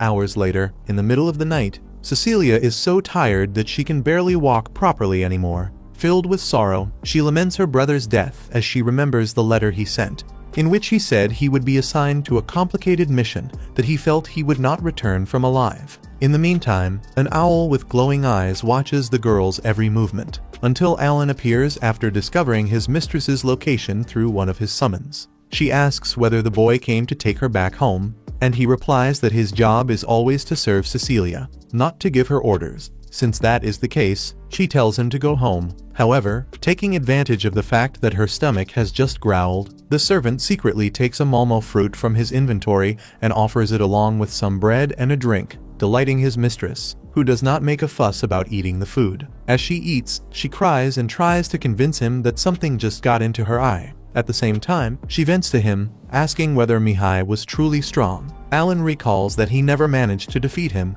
and that comment alone makes the girl cry even more. She remembers when Mihai wrote in the letter that even the thought of dying terrified him, and that all he wanted was to return home to his family. With that in mind, Cecilia says that she will die as well. She simply knows it. Soon, Alan invites his mistress to leave with him on a journey around the world and leave the city behind. But the young noble would have to forget her family. Cecilia replies that this is madness, so Alan suggests that they wait until next year, when they will be able to register as adventurers at the age of 12. As for the academy her father always talks about, she can simply choose not to go. After all, it is only a school, and Cecilia should decide how she wants to live her own life. He then asks what she wants to do with her life. Immediately, she remembers her brother's words from the day he said he did not do everything in the name of the people or his family, but because he chose to be there. At that moment, she says she wants to go home, but first she asks the servant to carry her, since her legs are hurting. And so, Alan carries his mistress on his back through the dark streets of the barony of Granvelle. Beneath the starry sky, she thanks him. Later, the young noble is returned to her parents, who, moved with emotion, run to embrace their daughter. She apologizes for having run away, but Granvelle tells her not to worry about anything, because soon they will be extracting mithril again, and may be able to obtain an exemption for Cecilia from the duty of nobles by granting the royal family rights over the mines. With that said, Cecilia puts on the hair ornament given to her by her brother and states that she, as a member of House Granvelle, will fulfill her obligation to serve the duty of nobles. She remembers when Mihai wrote that the only reason he went on that mission was to overcome his weaknesses, and now she wants to follow in her brother's footsteps. 6 months later, in March of that year, Alan feels satisfied as he opens the chest of a gigantic monster and removes its rank B magic stone, after his summons have defeated yet another orc tribe. During that period, life for the Granvelles began to return to normal after the time they needed to overcome Mihai's departure, and the knights of the barony managed to clear the monsters that blocked the path to the mines. Although Alan's team carried out most of the difficult work, Granvelle had already sent personnel to occupy the mithril refineries, and extraction operations would likely resume fully during the summer. However, there was concern that Karnal might attack after losing control over the mines, so it was extremely important to remain vigilant in the face of the Viscount's strange silence. Next, Alan appears climbing a steep mountain alone. He remembers that Cecilia asked to go with him, but her father obviously knew that there is a limit to how much one should strengthen oneself on certain missions. When he reaches the top of the mountain, he spots a nest of armored ants that would certainly cause trouble for the miners who will arrive soon. From what Alan learned, a nest of these insects contains around 1,000 soldiers, in addition to a rank bee queen who lays eggs to produce more ants. To make matters worse, the only way to enter the anthill is through a frighteningly dark and narrow entrance, where the summoner could easily be surrounded by the enemies. Nevertheless, Alan is the type who enjoys a formidable challenge. Without complaining, he summons several bears, spiders, and a fish to strengthen his forces. As he expected, many ants emerge from the nest after sensing the threat, beginning a large-scale battle for control of the anthill's entrance. Days pass as the fighting continues. A month later, the summoner begins to realize that perhaps these ants will never end. He makes the trip to the anthill twice a week, eliminating around 200 ants per day, totaling 2,000, except for the fact that the bodies left behind disappear when he returns, preventing him from retrieving their magic stones. In other words, the queen is consuming the bodies and laying more eggs to replace the fallen soldiers. Another month passes, and after so much effort, Alan decides to change his strategy after defeating 5,000 of those insects. Unfortunately, he is not a full-time hunter and needs to work as a servant, which gives the enemies time to recover. At least that is what he thinks, because suddenly the ants stop emerging after all this time, rewarding the summoner's persistence in maintaining the offensive throughout the entire period. Without wasting time, he summons several hollows to search for the queen ant using their night vision. Through shared vision, Alan is able to map the entire labyrinth and draw the map in his book. Some owls are killed along the way, but he sends more and more to continue exploring the anthill, even discovering the place where the eggs are stored. Hours later, the exploration continues, and the sun is about to set. Alan should return home to avoid being scolded by his master, but he cannot allow the queen the opportunity to lay more eggs and rebuild her army. Speaking of her, after such a long search, his owls finally find the ruler of the anthill, and Alan runs toward her. The armored ant queen was terrifyingly large and looked dangerous, with several more soldiers protecting her from the front. However, it was nothing the intruder couldn't overcome with his vast number of teddies. Without wasting any time, the bears were sent charging at the ants and quickly managed to clear the way, completely isolating the queen. On the other hand, the creature proved she wouldn't be taken down easily, defeating several teddies at once. Even so, she couldn't eliminate more summons than Alan was able to conjure. It was only a matter of time before the bears gathered in such numbers that the queen could no longer handle them, bringing the fight to an end. Curiously, Alan needed far fewer bears than when he defeated the Orc King, but he assumed the Ant Queen must have been exhausted after giving birth to so many soldiers non-stop for 2 months. Either way, since it was already dark and he couldn't return home, the boy decided to camp inside the anthill. Then, suddenly, he discovered a vein of mithril. The next day, he arrived at the Baron's mansion carrying a piece of the armored Ant Queen's body as proof that he had truly cleared one of the anthills in White Dragon Mountain. Naturally, Granvelle and Zenov did not believe such a thing was possible, since not even the entire Order of Knights could defeat a nest of those monsters. Cecilia even teased the boy, saying he must have painted the ant carcass to make it look like a queen. In response, Alan showed the pieces of mithril he had found, which completely turned the situation in his favor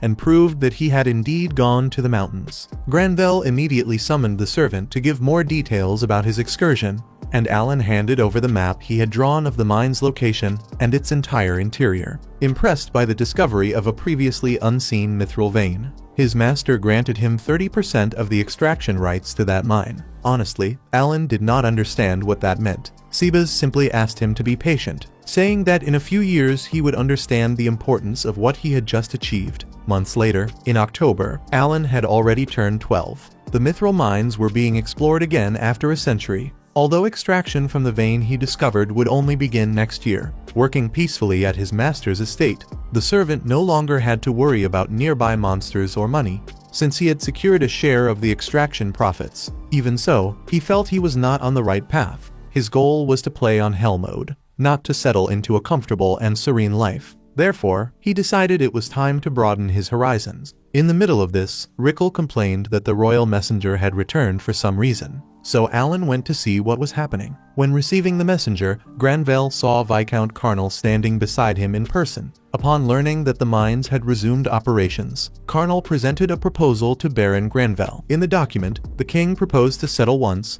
and for all the issue of mine extraction between the two fiefs. For centuries, Granvelle and Carnal had taken turns exploiting the mithril, but now His Majesty suggested that the two cooperate in extracting the minerals together and divide the profits equally. Obviously, it was a very inconvenient agreement to propose only now that Carnal had lost access to the mines. Knowing this, Granvelle asked for time to visit the royal capital and learn more details in person. Furious, the messenger stood up from his chair and questioned whether his reputation was being doubted. However, Granvelle maintained his composure and simply replied that it was too serious a decision to be made hastily. All the visitors wanted was for the Baron to sign the document immediately. But since they failed to achieve their objective, the messenger left angrily alongside Carnal. Now that the unwanted visit was over, Granvelle raised his voice as he remembered the century of suffering and deprivation his people endured without access to mithril. Throughout all that time, Carnal had not lifted a finger to show even the slightest empathy, and now that he had lost the mines, he came forward with this talk of sharing profits. For that reason, Granvelle decided to wait for Xenof to return from the mountains in 2 days before departing for the capital. Later, while washing dishes, Rickle and the cook discussed how this contract to share extraction might be advantageous, since no one knows when the White Dragon might return to Granvelle's side. However, after overhearing the conversation, Alan could not trust a single word from that Viscount. In his mind, signing those terms would certainly be a terrible idea. Suddenly, someone shouted Cecilia's name. Alan immediately ran to her room. Once there, her personal maid was dead, and 3 criminals had her under control. Without hesitation, Alan drew his sword and faced the enemy in front of him. However, his swordsmanship alone was not enough to overcome him, so the summoner switched the buffs in his stock of cards and returned to the fight with much greater strength. In the midst of this, Sebas warned Granvelle about the attack. During the fight, one of the accomplices threw a bomb that released smoke, causing Alan to faint and allowing the criminals to escape. Sometime later, the summoner woke up tied up beside Cecilia. To better understand where he was and the situation they were in, he summoned a few chappies to look around. He soon discovered that the 3 kidnappers were right behind him. Inside the warehouse, a man, apparently the leader, appeared and was called Dagra. He questioned why there was a second child there, and one subordinate explained that the brat had shown great talent with a sword and should be worth a good amount as a slave. With that, the leader punched the servant in the stomach and reminded them that he was the one giving orders. Therefore, the boy should be killed if he caused any trouble. While the others asked if Marcus was all right, Alan realized that this man was far more dangerous than the other 3. Marcus grumbles that the boss put that aggressive lunatic in charge of the mission, and a colleague explains that Dagra is a professional warrior who has fought in a war and is the only one among them capable of facing Xenof, although he is widely recognized as one of the most powerful warriors in the kingdom. Xenof lost almost his entire squad after protecting the fortress for a full decade. Upon learning that there is practically a war going on, Alan laments that his mithril sword was left behind and, considering that he only has a dagger and a few iron balls in his inventory, fears he may not be able to protect Cecilia with just that. At that moment, one of the thugs steps out to relieve himself. When the door opens, Alan sends one of the birds outside, and the criminal questions what a bird is doing inside the ship, revealing a bit more about where the captives are being held. As he explores the vast exterior of the vessel through the shared vision, Alan discovers that he is aboard one of those giant magical flying ships. Looking around, he finds a restaurant where Carnal and the royal messenger are seated at one of the tables. Quickly, the summoner has Chappie listen in on the conversation between the two. The messenger says he pulled many strings to arrange things for the Viscount, who promises to grant him a good percentage of the mining rights once they regain control of the mines. The messenger worries that Granvelle might cause trouble in the capital, but Carnal assures him that will not happen, because if the Baron refuses once again to sign the contract, he will receive one of his daughter's hands as a bonus. Upon discovering that the wrongdoers kidnapped Cecilia to seize the mines by force, Alan summons Papillon to put the bandits to sleep. After the first one falls asleep, the second manages to defeat the butterfly, but the summoner has had enough time to free himself from his restraints, and he promises he will not let this go unpunished. Check out these videos appearing on your screen and subscribe so you don't miss the next part.